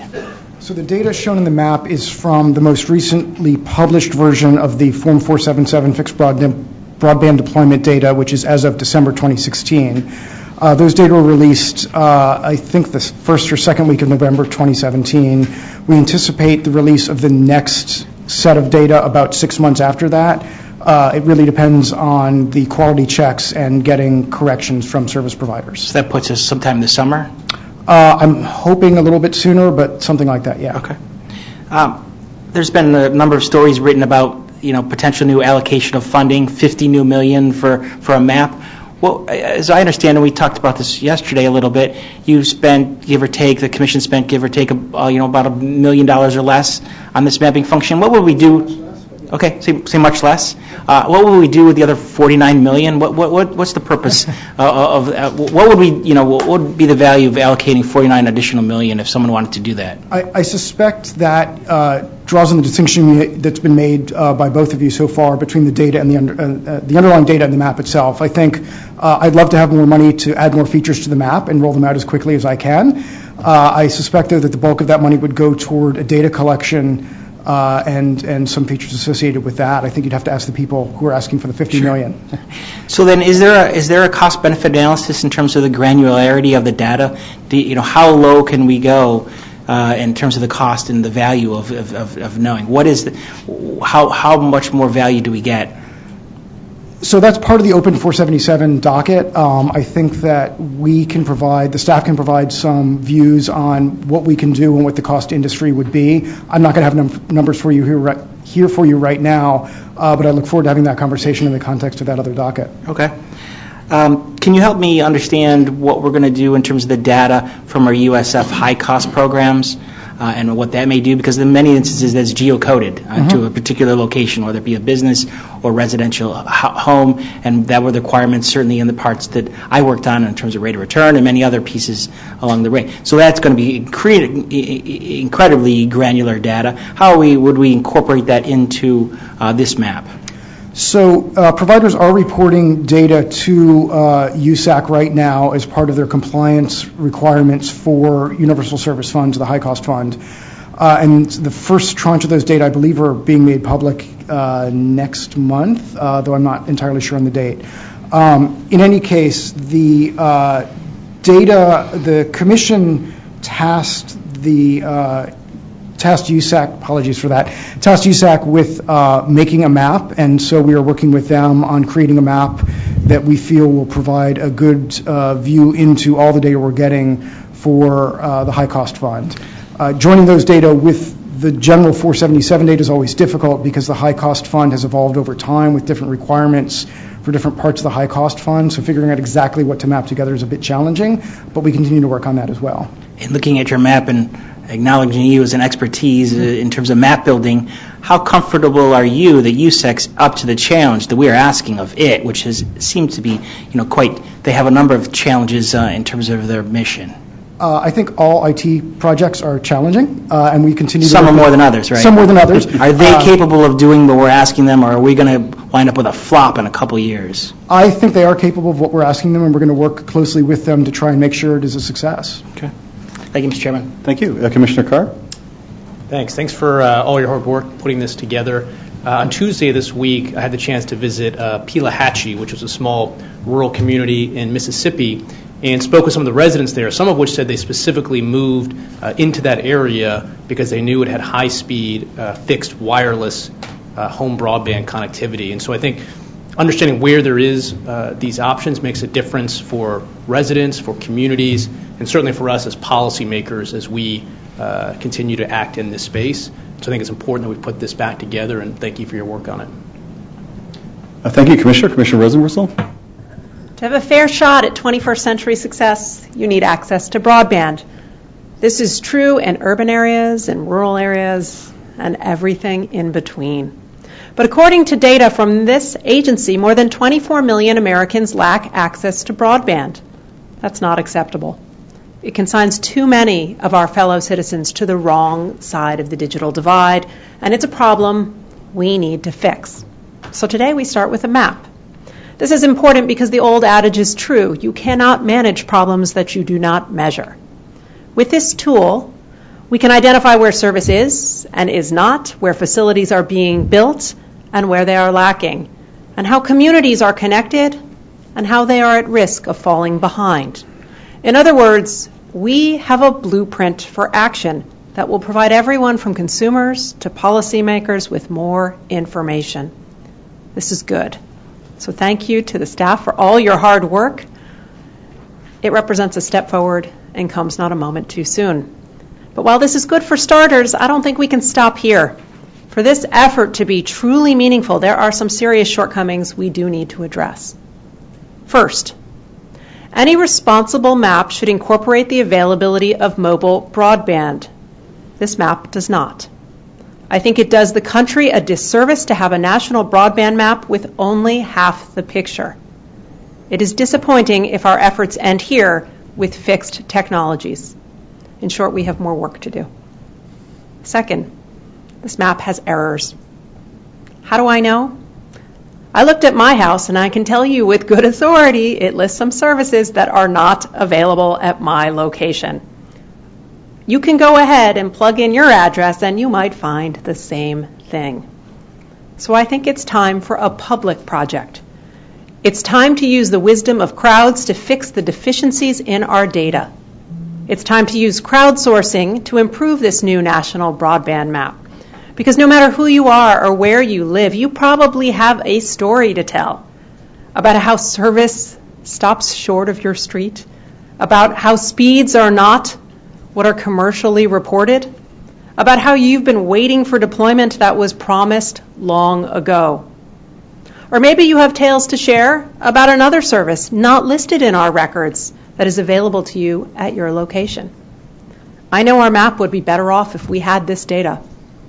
I know that slicing and dicing data in Washington conference rooms never gives you a fully accurate picture of what is really happening on the ground. I think we can come together and do this. And to get this effort started, I set up an email box at the FCC at broadbandfail@fcc.gov. It's for those who want to relay to the agency their facts, their stories, and the difficulties they have had securing broadband. It's a way for this agency to learn what is wrong with our map and how we can make it right. We can do this. We can make this happen.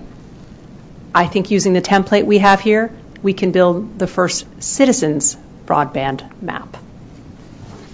Thank you, Commissioner. I don't have a formal statement. I just want to say thank you for the amazing effort that went into creating this map. I had a chance to go over a demonstration of it, and then I just played around with the map myself. And it's truly incredible to be able to pick out a particular geographic area or technology or speed or provider or rural-urban divide or tribal-non-tribal divide. I mean, this is a really incredible tool for policymakers, of course, but also just for Americans who are interested in these topics. And so I simply want to express my gratitude for the Herculean effort that got us to this point. In particular, thanks to Steve Rosenberg for devoting a lot of time on a shoestring budget to make this happen. Thanks as well to Allison Baker, to Christine Calvosa, to Rich Mansfield, Chris Monteith, to Mark Stevens, and John Skidlark, who I believe is here as well.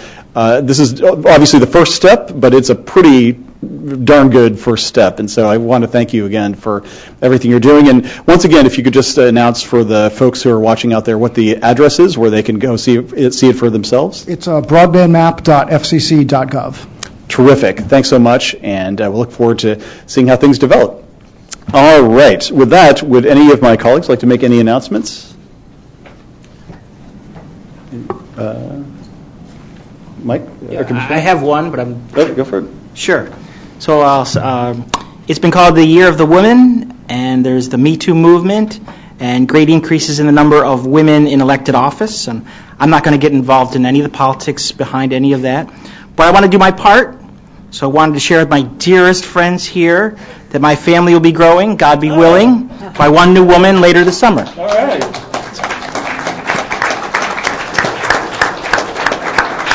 Man, that was a hell of a wind-up. I wasn't sure where you were going. I thought it was just me. I was like, wow. Commissioner Carr? Commissioner Rosenberg? I just wanted to make a few quick announcements. First, to mark the departure of our former colleague and a dear friend, Ray Baum. Ray served on the House Energy and Commerce Committee for Chairman Greg Walden for many years, served in public life himself as an elected official in the state of Oregon, was a state regulator, and devoted great time and expertise to the issues that we work on. More important than his work, though, frankly, was just his temperament, his personality. He was a very gentle and warm soul, and I still remember very fondly never seeing him as excited as he was about his latest grandchild, and that really was what lit him up. He was a family man first and foremost, and I think any of you who had the chance to know him know that he was truly one of a kind. So rest in peace, Ray, and condolences to him, his wife and kids, and to Chairman Walden and all those who knew him from Oregon. He will be missed. We have a few arrivals in our office that I'd like to mark. Alison Shepardak, first and foremost. She is from Massachusetts, and much to our chagrin, is a Patriots fan. Got through the process, the interview process somehow. She got her undergrad degree from Villanova and will graduate from George Washington Law School in May. Before law school, she was a TV reporter in upstate New York, Plattsburgh, which was, as I'm sure those of you who are broadcast fans know, that was the station that did heroic work when those two inmates broke out of that prison a few years back, which was coincidentally, I promise, 2 days after Allison left that station. She was also a nationally competitive ice dancer, which is, of course, is very timely given that we're in the Winter Olympics. She's done a great job so far, and we're glad to have her on board. Thanks, Allison.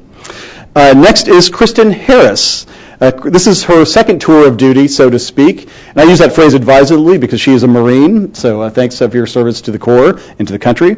She's from Georgia originally. She earned her bachelor's from UC Irvine, which is, all of you know, the mascot for which is the Anteaters, and she's going to graduate from Antonin Scalia Law School at George Mason in May, so that a very unique Anteater-Patriot combination.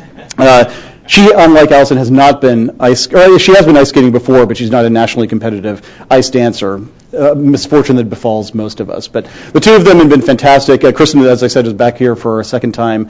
We're really glad that they are devoting their expertise to our office. So thank you for both of you. And if my colleagues don't have any further announcements, Madam Secretary, could you please announce the date of the next FCC agenda meeting? The next agenda meeting of the Federal Communications Commission is Thursday, March 22nd, 2018. Until then, we stand adjourned.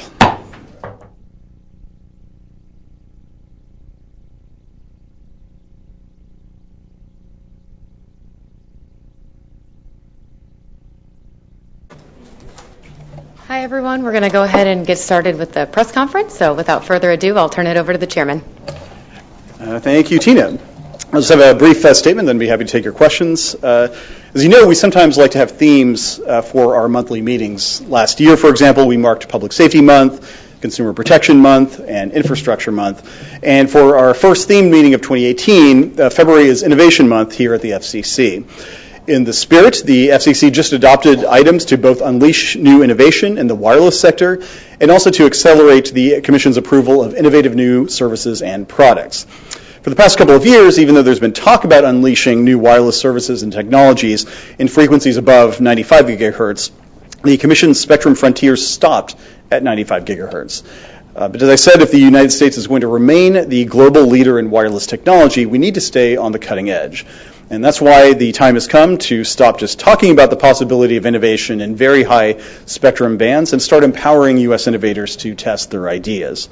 The Spectrum Horizons proposal we just adopted would open up spectrum in frequencies above 95 gigahertz and create an enormous testbed for innovation. The plan would make available a total of up to 117 gigahertz of spectrum for licensed and unlicensed use. And yes, I said gigahertz, not megahertz. So we are talking about vast swaths of airwaves. In addition, we're seeking comment on adding a new experimental license type that would permit experimental use of any frequency from 95 gigahertz to 3 terahertz with no limits on geography or technology. I haven't been this excited about broadening horizons since my first trip to Branson, Missouri, many, many years ago. Now, another topic that has been neglected at the FCC for too long is Section 7 of the Communications Act, which, as you now know, is a 1983 law that instructs the Commission to respond to petitions or applications proposing new technologies and services within 1 year. The Commission just proposed to establish for the first time guidelines and procedures to enforce this congressional command. We aim to ensure that we promptly move to advance new technologies and services that would serve the public interest. And in this case, implementing the law isn't just good government. It's also critical, I think, to putting the FCC on the side of innovators and entrepreneurs and consumers. Bureaucratic inertia should not stand in the way of a new product and service that could benefit the American people and our nation's economy. With that, I would like to note that the United States has defeated Canada today in both hockey and curling on the same day. That's right. And I would like to join Mr. T in saluting the competitors in the curling community. As he has said repeatedly on Twitter, curling is cool, fool. No time for jibber jabber. And now we'll open the floor for questions. Kyle, go ahead. Kyle Daly, Bloomberg Law. Hopefully this isn't jibber jabber, but I'm just wondering, we're starting to see some state net neutrality bills, some in particular that are gaining a lot of traction, Washington, California. It seemed to be in direct contravention, I guess, of the preemption elements of the RIF order. So what's the game plan if those become law? Well, I can't comment on any steps the FCC may or may not take. I would simply refer you back to the section of the order that was adopted on December 14th, where we analyzed some of the principles that we would apply. John, go ahead. John Hendel with Politico. Just wanted to check in about the Lifeline National Verifier and the rollout for that, given obviously in December you had said you hoped that maybe by early 2018 that would come out, and I know some of the House Democrats have also asked GAO to look into that a little bit. They had asked about kind of how much the FCC is doing, and what have you been hearing over the last month or so on that? Yeah, we've been actively working with USAC and with our team here at the agency to see what needs to be done in order to get the verifier up and running. And I don't have anything in particular to report today other than that review process is ongoing, and we hope to obviously get it up as soon as we can. Mm-hmm. Thank you, Mr. Chairman. David McCabe from Axios. I'm going to pose to you a question that I asked Commissioner O'Reilly, which is, you've talked a lot about the importance of data in evaluating public policy outcomes. So what is one hard metric that a year from now, 5 years from now, all of us consumers can look at to know whether or not the net neutrality repeal was successful? What is, sorry, repeat that again. One hard metric? kind of data point, right, that all of us who are going to be writing about this can look at, like, how would you evaluate it on the data, not on, oh, there's more freedom or... No, but I think that the biggest data point is the open internet still the open internet? And I'm quite confident that it will be. We had one before 2015, as I said, in the absence of these heavy-handed regulations, and I'm confident that we will in the time to come. So how do you evaluate that on a metric, right? Because that I know is very important to you.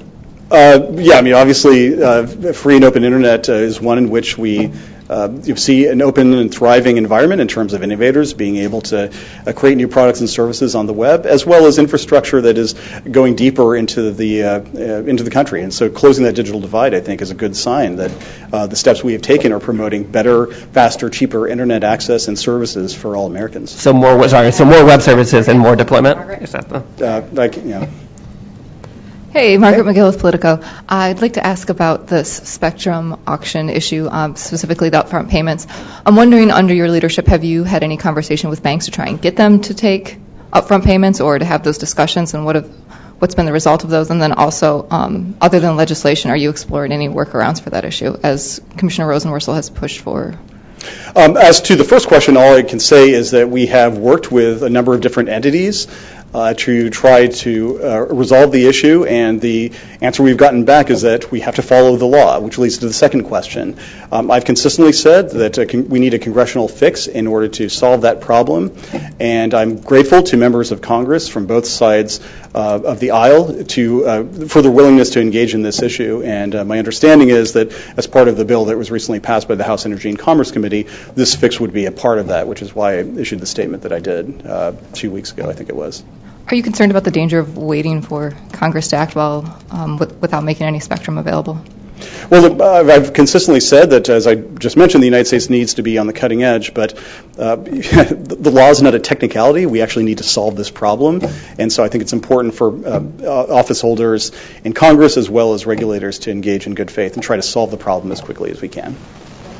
Lynn Stanton, TR Daily. With regard to the National Broadband Map platform that was rolled out, how do you envision consumers being able to actually use it and to be of a benefit to them? And also, are you confident that what you have now would be helpful in terms of the plans for the infrastructure investment legislative package?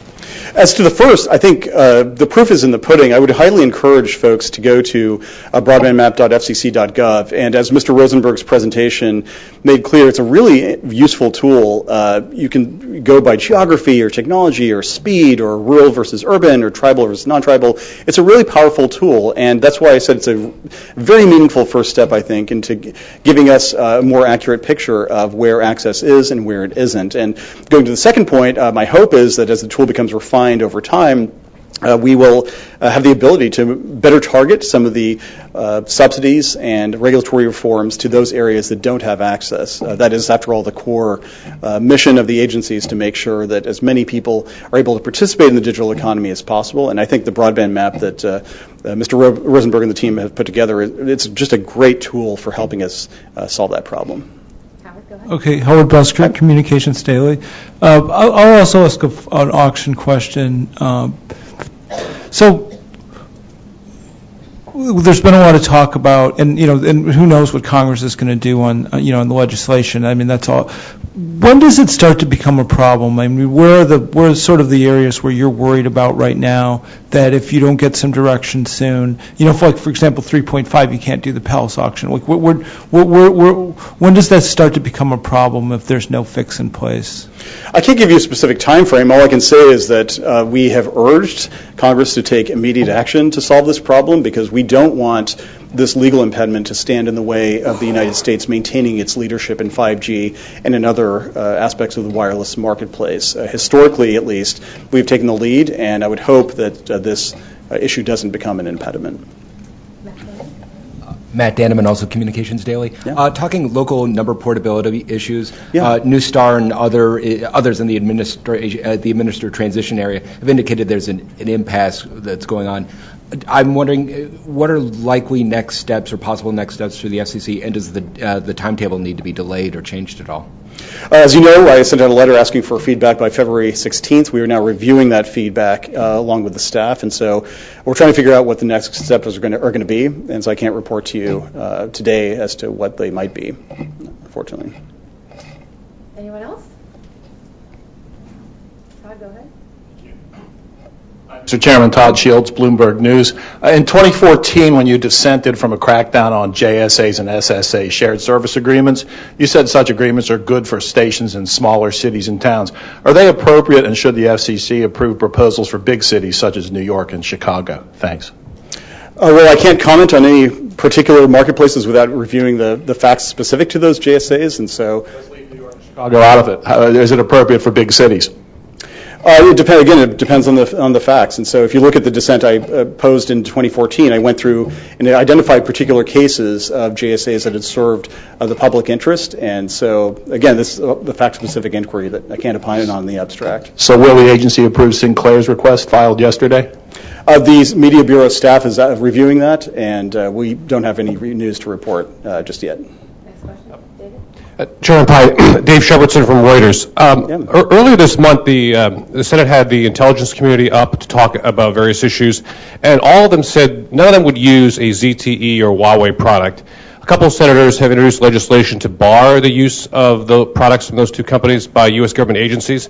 Do you have a position on that, and do you think those two companies pose a threat to U.S. telecommunications?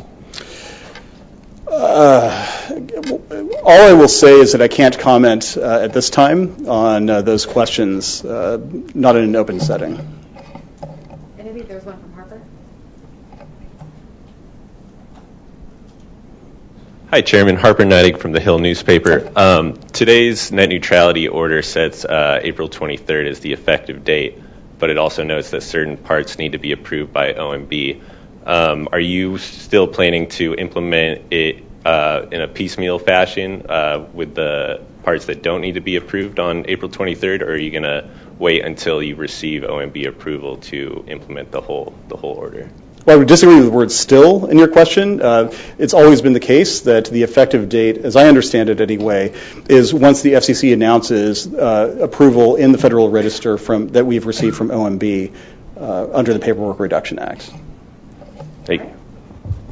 John, are you good? Okay, great. Okay, thanks everybody. Have a good February.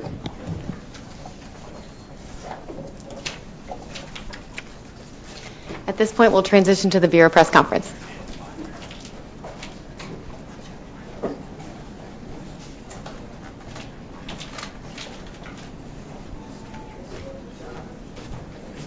Okay, I guess we'll go through item by item. Are there any questions on the Spectrum Horizons item?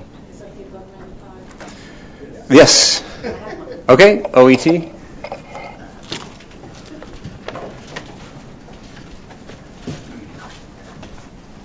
Yes. Daly, I hope it makes sense because I'm just passing this along. Sure. Is the companion order still part of the item? The companion order. Okay, So well, I'm not sure apparently my inquirer doesn't know what he's talking about, so thank you. There is an order that There is an order that dismisses some of the waiver petitions that were filed and proposes rules. Grants and part petitions that were filed, but that's the extent of it. There's no companion order, I think, that's adopting any rules, if that's what you're referring to. It's just procedural. I don't know what I'm referring to. And the NPRM opens up the whole... Well, at least I have my headline that the FCC scuttles companion order, so that's really helpful to know. FCC against companions. There weren't any comments filed on this from either the industry or even companies like Qualcomm. Is that surprising or concerning at this point? I don't think it's surprising or concerning. The title of it is Spectrum Horizons because this is really kind of the communications out in the distance. And so what we've seen over the years is that new technologies and services develop in bands that we might think of today as not really useful. So in the item we talk about some of the experiments that are going on already. And what we've tried to do with this item is create the framework for innovation, where people can either offer licensed services, unlicensed services, or if it's something we hadn't thought of before, to be able to deploy under an experimental license. Does that answer your question? Thank you. Yeah. Any others on this one? And then the next item is also OET, Section 7. Are there questions on Section 7? I'm no, sorry, that was a Section 7 question, wasn't it? No, it was not. Okay. No. All right. This is the emerging technologies. Section 7 companion. No. We're all confused. We're good. Okay. I take that as a no. Okay. All right. The next item is the Mobility Fund. Any questions on the Mobility Fund? Okay. Media Bureau, the obligation to file. Yes, Monty. So Media Bureau, come on up.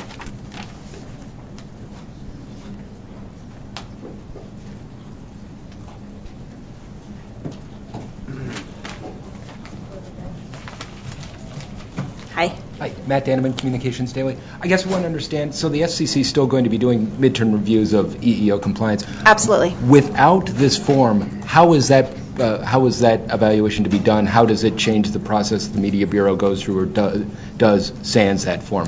What's the change for you all? So it's a statutory requirement that we conduct a midterm review, so we're absolutely going to continue doing it. And as the commissioners discussed, most of the information that is on the form is already being submitted into the public file. The only piece of information that's not in the public file is the number of employees the station has, and we seek comment on how we can best get that information submitted. For the information that's already in the public files, though, that you have access to, is it just a matter of the Bureau individually going to those public files?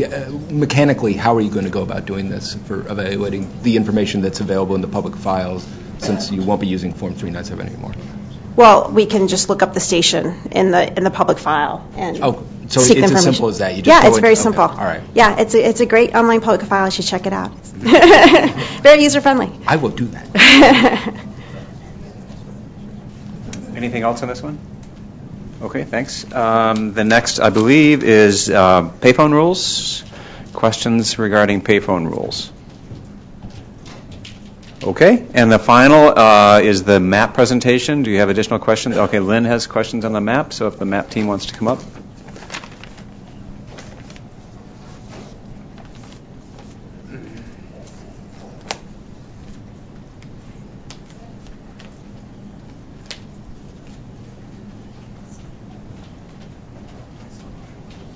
Chris?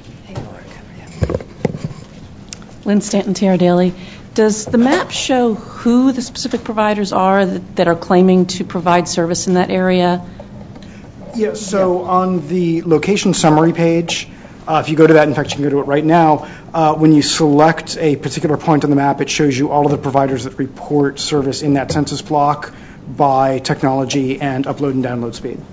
And can consumers provide you with input on the veracity of that? Well, maybe veracity isn't the best word, but whether that's actually accurate for where, if they're finding that works for them or not, or go ahead. So As we mentioned, this is the start of the process, so that's not something that we have yet. I think we're looking into crowdsourcing. There's technology issues. There's PRA issues.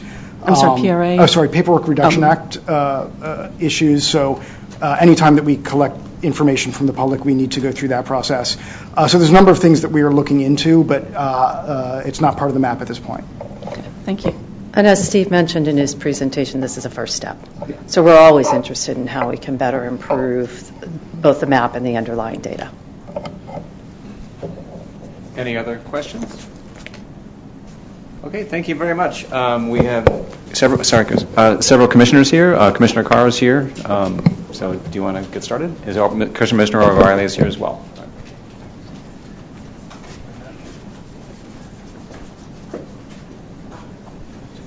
Sure. Howdy all. How's everybody? Any questions we can answer for you today? Don't all rush to raise your hands. Yeah, I wanted to ask about 3.5 gigahertz. You spoke at something, Commissioner O'Reilly, last week. And I did. There's been a lot of activity on that recently, like a lot. What's your expectation in terms of when industry's going to actually get some certainty here? Because it seems like that's the thing everybody's saying, is we kind of want to know what the lay of the land is, even if we don't like it. Well, there's a yes and no, right? Like, I have got two big binders on my desk that I'm reading through in terms of the comments. I like to actually use the record, as I've said before, as the foundation of my decision making. But I think people do want certainty, and companies are looking for certainty, but they want certainty that's tied to the outcome they like. So if they don't think it's going in the direction, they're kind of like, oh, hey, slow down. So I think we're trying to find a resolution to the biggest issues identified last week in my comments is the geographic area license size. That seems to be, I think the other pieces aren't as contentious in terms of if I look through the record as it is. There's some people that have some edges here and there, but it's not as stark as this particular issue. There are a lot of difficulties in trying to find the appropriate solution to what is a geographic license size to address all the different concerns, all the different folks that are interested, given the change in what's happening internationally, how this is going to be a piece potentially for 5G. As you look at other bands that I've talked about, so we're trying to find that happy medium as best we can. I don't know if we're going to achieve a point where everyone's happy, but we're going to try and work to that. And so, in terms of I think the thrust of your question was the timing part. I don't have a particular time. I want to do it as expeditiously as possible. My goal was to finish by the end of last year. We were certainly delayed. It took a long time to get it into the Federal Register, and that delayed everything. Then you had the holiday season, the comment period. So I've got comments to digest, and then hopefully make appropriate decision in the very, very near future.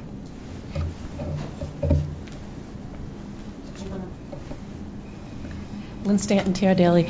On the broadband map, Commissioner O'Reilly, you seemed concerned about the age of the data, and were you satisfied with what you heard? And also, what's your opinion, and also this part for Commissioner Carr, what's your opinion of the idea of crowdsourcing, getting a way for consumers and business customers to... Sure. So I appreciate the hard work that's gone into the map. I think it reflects what the underlying data. It's a visual picture of the data. You would like as much, more frequent, more updated data to have a better picture. But I think it gets somewhat to your question, or I think you asked the chairman, is what's the, what for the individual, what's the value? And in some regards, the map doesn't help the individual that much. Whether you either have broadband or you don't, and you kind of know whether you do or don't. The real question is for policymakers, what is the value? The map to me is helpful in determining how are all, who is unserved, and how can we get resources to, if need be, to get them to be served going forward, whether it's through our subsidy programs, whether it's seeing at what the fault lines are, what were the problems, and then being able to determine how many providers are in a particular area and what the type of provider is. I think that's helpful for our purposes, whether it be the FCC's purposes, whether it be Capitol Hill, whether it be policymakers in general. I think it's very helpful. I'm pleased with where we're at today. I really appreciate the work that's gone into it. I look forward to additional data that they're talking about, the summertime. He hoped, the comment was made hopefully before, too many weeks. We're going to see updated data from the November timeframe data that will go into it, and so I think that's healthy. But I think the question I'm interested in, and I raised at the end, was what about the other data, the geolocation data that we have coming in, and how comfortable are we in USAC being able to build its portion of that map, and how are those maps going to overlay? That, to me, is very of interest, because if anyone wants granular data, that should be as granular as possible, geolocated. So we should be, and then how do those things fit together, in my opinion? So I'm interested in getting that point. I'm worried, given USAC's track record, that their capabilities of making this happen is we're putting a lot of faith in them, and I haven't had a lot of faith in them over the last many months and years. Yeah, I think this is a great step in the right direction. I'm glad to see that we've relaunched it. As to your question about taking consumer data in, as Commissioner Rosenworcel has pointed out, I think regardless of whether the data comes in from carriers directly or through FCC forms or from consumers, we just need to make sure across the board that it's accurate, that it's up to date, because we don't want bad data, regardless of who's putting it in there, to get into the map. So with that standard in mind, the more information we get, the more accurate information we can get, the better. Hi, gentlemen. Todd Shields, Bloomberg News. Sort of the same question I asked the chairman. We've got 2 stations in New York and Chicago that are proposed to be sold but operated by the company that just sold them. Is that an evasion of the commission rules? Is it proper? And usually these kind of service arrangements have been defended in terms of helping failing or small stations, but in this case we have strong stations with powerful news operations and popular local programming. So what's your thoughts on that? I don't know the specifics of that one, so I can't comment on it. As I mentioned, I was just down in Mississippi in Jackson and visited some stations that did have some of those arrangements, and they were using it for beneficial purposes in terms of reinvesting in their news operation, but I'm not familiar with the specific instance that you mentioned. Well, here again, as with the chairman, away from the specific instance, how about in big cities versus smaller areas where you were? I haven't seen specific data recently on that one way or the other, but I'm happy to take a look at it. Okay.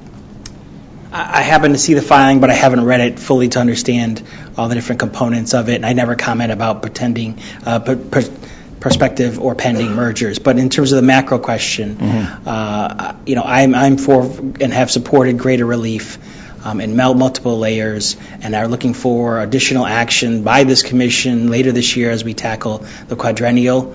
Some of the situations as it relates to arrangements such as SSAs beg the question, why do we have barriers in the first place that this is a mechanism? If you can provide the relief over here, you don't necessarily need the reason there have been existing in the past is because our rules haven't changed in almost 20 years, and I think that's problematic. Going forward, we'll just have to see, and I don't want to comment or prejudge what we may have before us. Thank you. Can I ask another question that I was going to ask about wireless infrastructure, and what do you guys hope to see as sort of like the next steps from the commission on that? Because BDAC's kind of getting ready. Wireless ban here, right? Well, starting with Commissioner Carr, but then in turn, I was just sort of what are you kind of hoping to see as the next steps now from the commission? Yeah, thanks. So Commissioner O'Reilly, as you know, we just talked about, has been taking the lead on the 3.5 gigahertz proceeding, and he noted the binders full of comments that he's been working through on that. In my free time at the commission, such as it is, I've been doing a really deep dive in our wireless infrastructure proceeding, and hopefully in the very near future we'll have some announcements to make about the next sort of big steps in that proceeding. Yeah. Dave Shepherdson from Reuters. Can I ask you both about what I asked the chairman about concerns about Chinese telecoms on U.S. security? You've probably seen the bill that Senator Rubio and Senator Cotton have introduced about banning U.S. government agencies from using proxies of those companies. Can you talk, at least generally, about how much of a concern do you have about whether these Chinese companies pose a risk to U.S. security? I have not seen the specifics of that bill yet. I mean, obviously, I think there's broad consensus that we need to make sure that our networks are secure, no matter what the source of a potential hack or intrusion is. So I certainly support efforts to make sure we have these secure networks. So I'm familiar with the bill and have seen comments made by a number of people in Congress on the issue. I take their concerns to heart. I'm sure there'll be, if there becomes a moment in any proceeding or in any particular authorization of equipment that we would consider that they will weigh in, as well as will the administration and the executive branch as they deem appropriate. I don't have any specific information regarding the companies you mentioned, but they have definitely been talked about in multiple publications. So we'll just have to, take them as they come. I've articulated support and still believe in support. Still believe in reform of our team telecom process, which I don't believe causes any discrepancy here. I think it still provides plenty of opportunity for the executive branch to weigh in as it needs be, but I just want to try and make that more of a formal process. Can I ask on your Sure. what are the prospects of some sort of action this year? I think they're fairly good. But we're starting in talking to the chairman, and his ask to me to lead this up is, we're going to do a thoughtful review. And so if anyone has seen my work, I try to delve into not only the statute, but also talk to as many people as possible, get their thoughts, and try and figure out the right place to be. We obviously have, I have no intention of trying, and we have no authority to eviscerate the statute. The statute is the statute. The real question is, are the particular rules that we've put in place to implement the statute, and should those be changed, given the number of commenters have highlighted that they're very extensive and problematic and don't have benefits for the viewing children of America. So I want to take that into account, and so I don't have a time frame as of yet, but I try to do everything pretty quickly. I'd like to believe we could do something, within, this year definitely would be my goal, but I can't, until we start doing some of the work, we can't comment any more than that. Question. Sure. Do you have any thoughts yet about what implementing the statute might look like if the idea is to get rid of a lot of the current rules? Well, I think I did a five-page blog that outlined my thoughts on why some of the pieces that you can look through, all the different components, multicasting. There's a bunch of different pieces in there that I think that we talk about that I want to explore with all interested parties. So I'd like to believe we can, get to a mechanism that has less burdens on broadcasters that don't have benefit, that the rules aren't having benefits for the viewing public. But no sort of specific ideas yet on what exactly that looks like? Well, like I said, I think I put out a number of ideas in my blog, but I want to then say, okay, I want to step back and say, well, let's have more thoughtful, that was my viewpoint. I want to tee up the issue and say, look, this is how I'm seeing it right now, and going forward, the chairman's asked me to a more thoughtful approach, and I'm going to talk to a lot more people, and then hopefully, come to a recommendation and a conclusion from that. Hey, Margaret McGill with Politico. Similar question to what I asked the chairman. Are you concerned about waiting for a legislative fix on that spectrum auction upfront payment issue, and what should the commission be doing in the meantime to get ready for auctions? So I think I referenced in my statement to the one item that I'm glad to see that the Congress is working on this issue. I've testified to the fact, talked to the chairman on this on multiple fronts. We are really working hard to try and make that a resolution. I think we are past a turning point. I think it's something come out of committee, and I think we're hopefully going to be able to resolve that in the very near future. So I think that's been very productive. I can't promise, no one can promise legislation on a particular day, but I think things are relatively productive on that front. And I don't necessarily see it as interfering with any type of spectrum auctions that we may hold in the future. As you note, the calendar is today. We have upcoming is the CAF item on July 24th, and I'm not aware of trying to slot something in before that time period. So then the question is what comes after that, and that's all the conversations I was alluding to in my statement, that we have to have, the five of us have to have a conversation, not together obviously, but our staffs and everything else to determine what is next, what's the timing, what are the components. But you can only do that if you've done the good work that we've done to try and convince members that we need to change this, based on information the chairman alluded to in terms of his conversations with banks and others, in terms of that being a real problem. And to the point that the chairman made, we're not seeking to work around the law. That's not appropriate in my opinion. I'm kind of a stickler for that. Our job is to comply with the law, and if it needs changes, our obligation is to go to Congress and seek those changes, and we've done that. I think we've done that appropriately. So I'm optimistic that we can schedule auctions in the very near future. It's been high on my priority list. I talked about a schedule long ago, but this obviously has been a sticking point, a hiccup in our overall goal point. Yeah, I'd reiterate a lot of that. We have a bunch of mechanisms to try to get this high band spectrum out there. One of the ways that we're doing this through secondary markets. The spectrum is moving out there. But yes, we need to start moving forward with our auctions. I don't think this statutory issue right now is pinching us yet. I think we are still in the pole position when it comes to leading the world in 5G. But I do think that this is something that we need to solve in the near term, but we're still on track to continue our leadership. And when you look at 5G, as aggressive as we are going to be and need to be on the spectrum side, it's equally, if not more important, that we're just as aggressive and forward-leaning on the infrastructure side, because it's going to take both the spectrum and a very different type of network deployment to lead the world in 5G. And so while we're pushing for spectrum, we're also pushing ahead on some aggressive infrastructure proposals and ideas, and that's how we're going to lead the world when it comes to 5G. Thank you. Commissioner Carr, specifically for you, Matt Evan, Communications Daily. During the media modernization item, your colleague, Mr. O'Reilly, brought up the issue of late edits before meetings of items.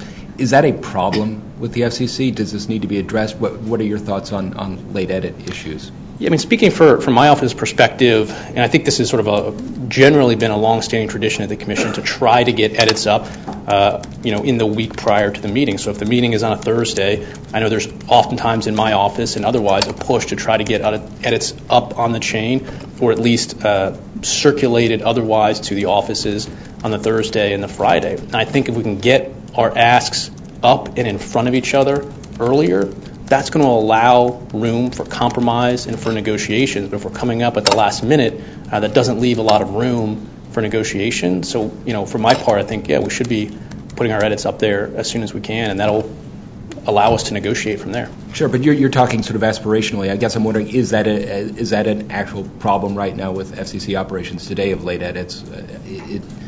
What is the status quo right now in terms of late edits? Yeah. So a couple years ago, Chairman Wheeler convened this blue ribbon task force on process reform. Process review. Very little reform came from it.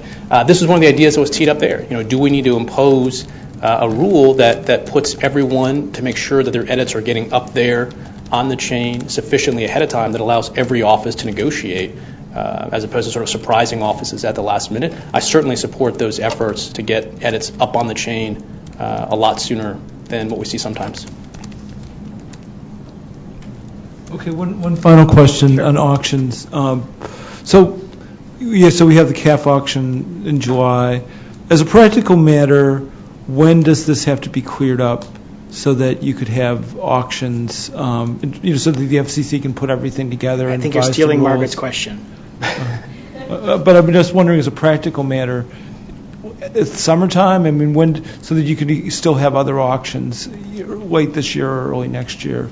My first answer is that I think that we're having great success in convincing members that they need to address this, and hopefully, as Commissioner Carr, it's not pinching our moment, our progress on the issue. We also have other things to be resolved to those items, like 3.5. So if people talk about a CBRS auction, well, we've got a lot of work to do before we can hold the auction. When people talk about high band spectrum, well, there's still some issues in 37, and making sure that, what and how all those licenses would be auctionable. So there's a lot of work to go before we, so I don't think it's pinching, to borrow Commissioner Carr's term, pinching our progress, but we need to be able to start to outline that structure, and outline the structure requires that we have, sufficiently addressed the hiccup in the statute.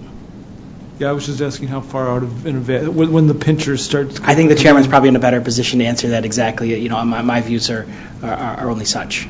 Thank you. All right, everyone, have a good rest of the day. Enjoy your lunch.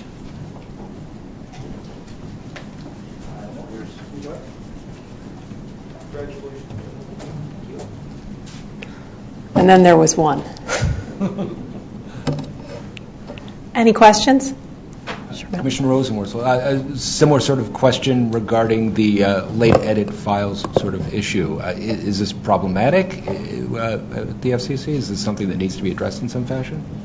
I've had the privilege of working here under Democratic leadership and under Republican leadership. I think the process has been the same throughout.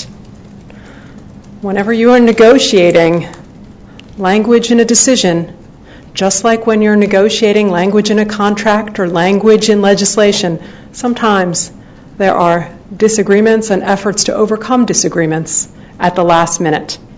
I think if they can lead to more consensus, we should be open to those things and not impose artificial deadlines.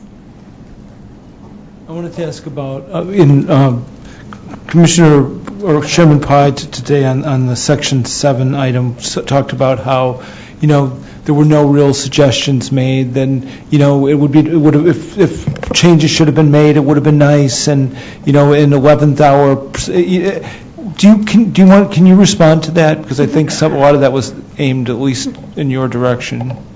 When we have specific suggestions, language we'd like included, or adjustments we'd like made to the text, we offer those. When we feel fundamentally that this does not merit the subject of a rulemaking, we decide not to engage and not to offer a substantial number of edits that will never be taken. I think that that's fundamentally about courtesy to my colleagues when our disagreements with them are really existential as they were here. Okay.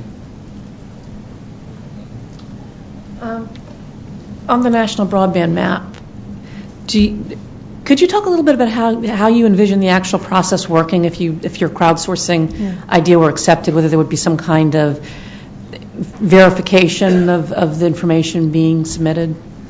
Yeah. I started with this map, and I encourage all of you to take a look at it, plug in your address. I found information in there that was inaccurate about my house. And I thought, I bet you there are a lot of other people in this country who would have the same experience. And what a shame that we don't have a way to aggregate everyone's personal data and make something from it. A while back, I set up an email address, broadbandfail@fcc.gov. We've received hundreds of submissions. Lots of people in this country have stories to tell about how broadband stopped short of their street or their house, about how service has been promised but never delivered, and about how speeds that are advertised are not in fact the speeds they're getting. I think it is silly if we think we can figure this all out by our own here in Washington.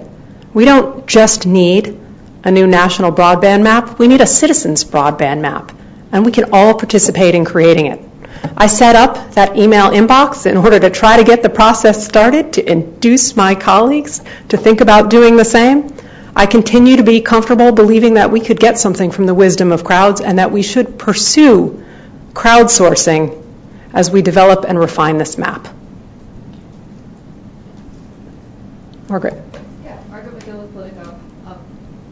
On the spectrum auction issue again, Chairman Pai seemed to indicate that only a legislative fix is the answer here. I'm wondering, do you have ideas for getting around this issue and what you think the Commission should be doing in the meantime? I disagree. If we want to lead the world in 5G, we need to have some nerve, we need to have some moxie. If there is a hurdle, we should clear it. If there is a mountain, we should scale it. And if we find an impediment, we should find a way around it. We clearly found a way around it in last year's 600 megahertz auction. We just need to be creative here. And our unwillingness to be creative is a choice to cede our leadership to the rest of the world. There are a handful of nations, including the United Kingdom, Australia, Romania, South Korea, and others that are holding auctions for 5G spectrum this year. They're already announced. Planning is underway. I do not understand how we can continue to lead the world in wireless technology if we don't plan an auction right now. I think it's shameful that we have not yet put an auction on the calendar, and I think at a bare minimum, we should be developing rules for when that auction takes place. We are not doing that. Do you have any specific proposals for the upfront payment issue, how the Commission could get around that? I am confident we should work with banks that worked with us last time. I am confident that there are smart people in this building who can make decisions to figure out a way around it. And I believe the Chairman himself should be talking directly with the Federal Reserve Bank or anyone else in order to secure a workaround to the extent that one is even needed. Deposits in multiple banks are also something we should look at. In short, we have the capacity to be creative, and if we want to lead the world in 5G wireless, we need to be creative right now. Hi, Commissioner Todd Shields, Bloomberg News. Same question on SSAs. Are they appropriate in big cities such as New York and Chicago? And what should the agency do with Sinclair's filing yesterday? Shared services agreement can sometimes be really useful, particularly in small towns, when by virtue of sharing facilities, we can keep another broadcaster on air, we can keep the lights on, we can keep journalists employed, and news from getting out that covers the community. But I find that they are harder to imagine in larger cities where we don't have the risk of those stations shutting down. So I find the request to make shared services agreements available in large cities inherently more complex, difficult, and I also find curious that late last year, or early last year, the chairman rescinded guidance on shared services agreements and how the agency would assess them on a going forward basis. I think it's interesting right now that Sinclair will be asking this agency for shared service agreements in the largest cities. I wonder if those two things are related. So what should the agency do with the request from Sinclair? It was filed yesterday. I'm dutifully going to read through the whole, but I have deep concerns about that request and that transaction. Can I follow up on that? Dave Shermanson from Reuters. So as you probably have seen, Congressman Pallone said that the IG's office is investigating whether Chairman Pai inappropriately has taken actions to aid Sinclair, and some outside groups suggest that the commission should not take action on the Sinclair Tribune merger until that review is complete. Do you agree? Do you agree with that? And can you say anything about the IG review? I agree with that. I think there's something suspect about media policy at this agency.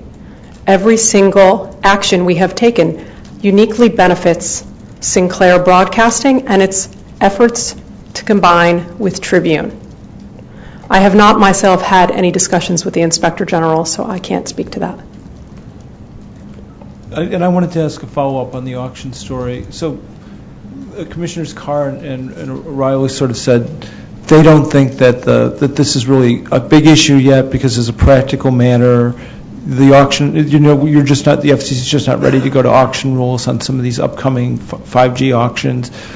Do you agree with that? And when do you think that there will be a pinch that everyone's going to feel? It's already a problem. South Korea is exploring 5G services during the Olympics this year. It has an auction scheduled for as early as June on 3.5 gigahertz spectrum and 28 gigahertz spectrum. We have a handful of other countries that are also planning auctions this year. The FCC is sitting around in study hall. We have a big blitz of bands that are the subject of rulemakings. We need to stop with our rulemakings and start putting an auction on the calendar, because if we want to lead the world, we can no longer just do it through paper filings at the FCC on spectrum possibilities. We need to take action. One quick last one.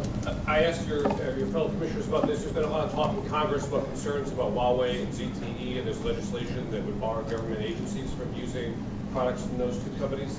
Can you speak generally to if you have any concerns about companies that are closely connected to the Chinese government and their involvement in the U.S. telecommunications system? I am familiar with a letter that was sent to this agency late last year from a bipartisan group of senators expressing concern. I'm making an effort to learn more, and I share some of their concerns. All right. Thank you all. Lunch.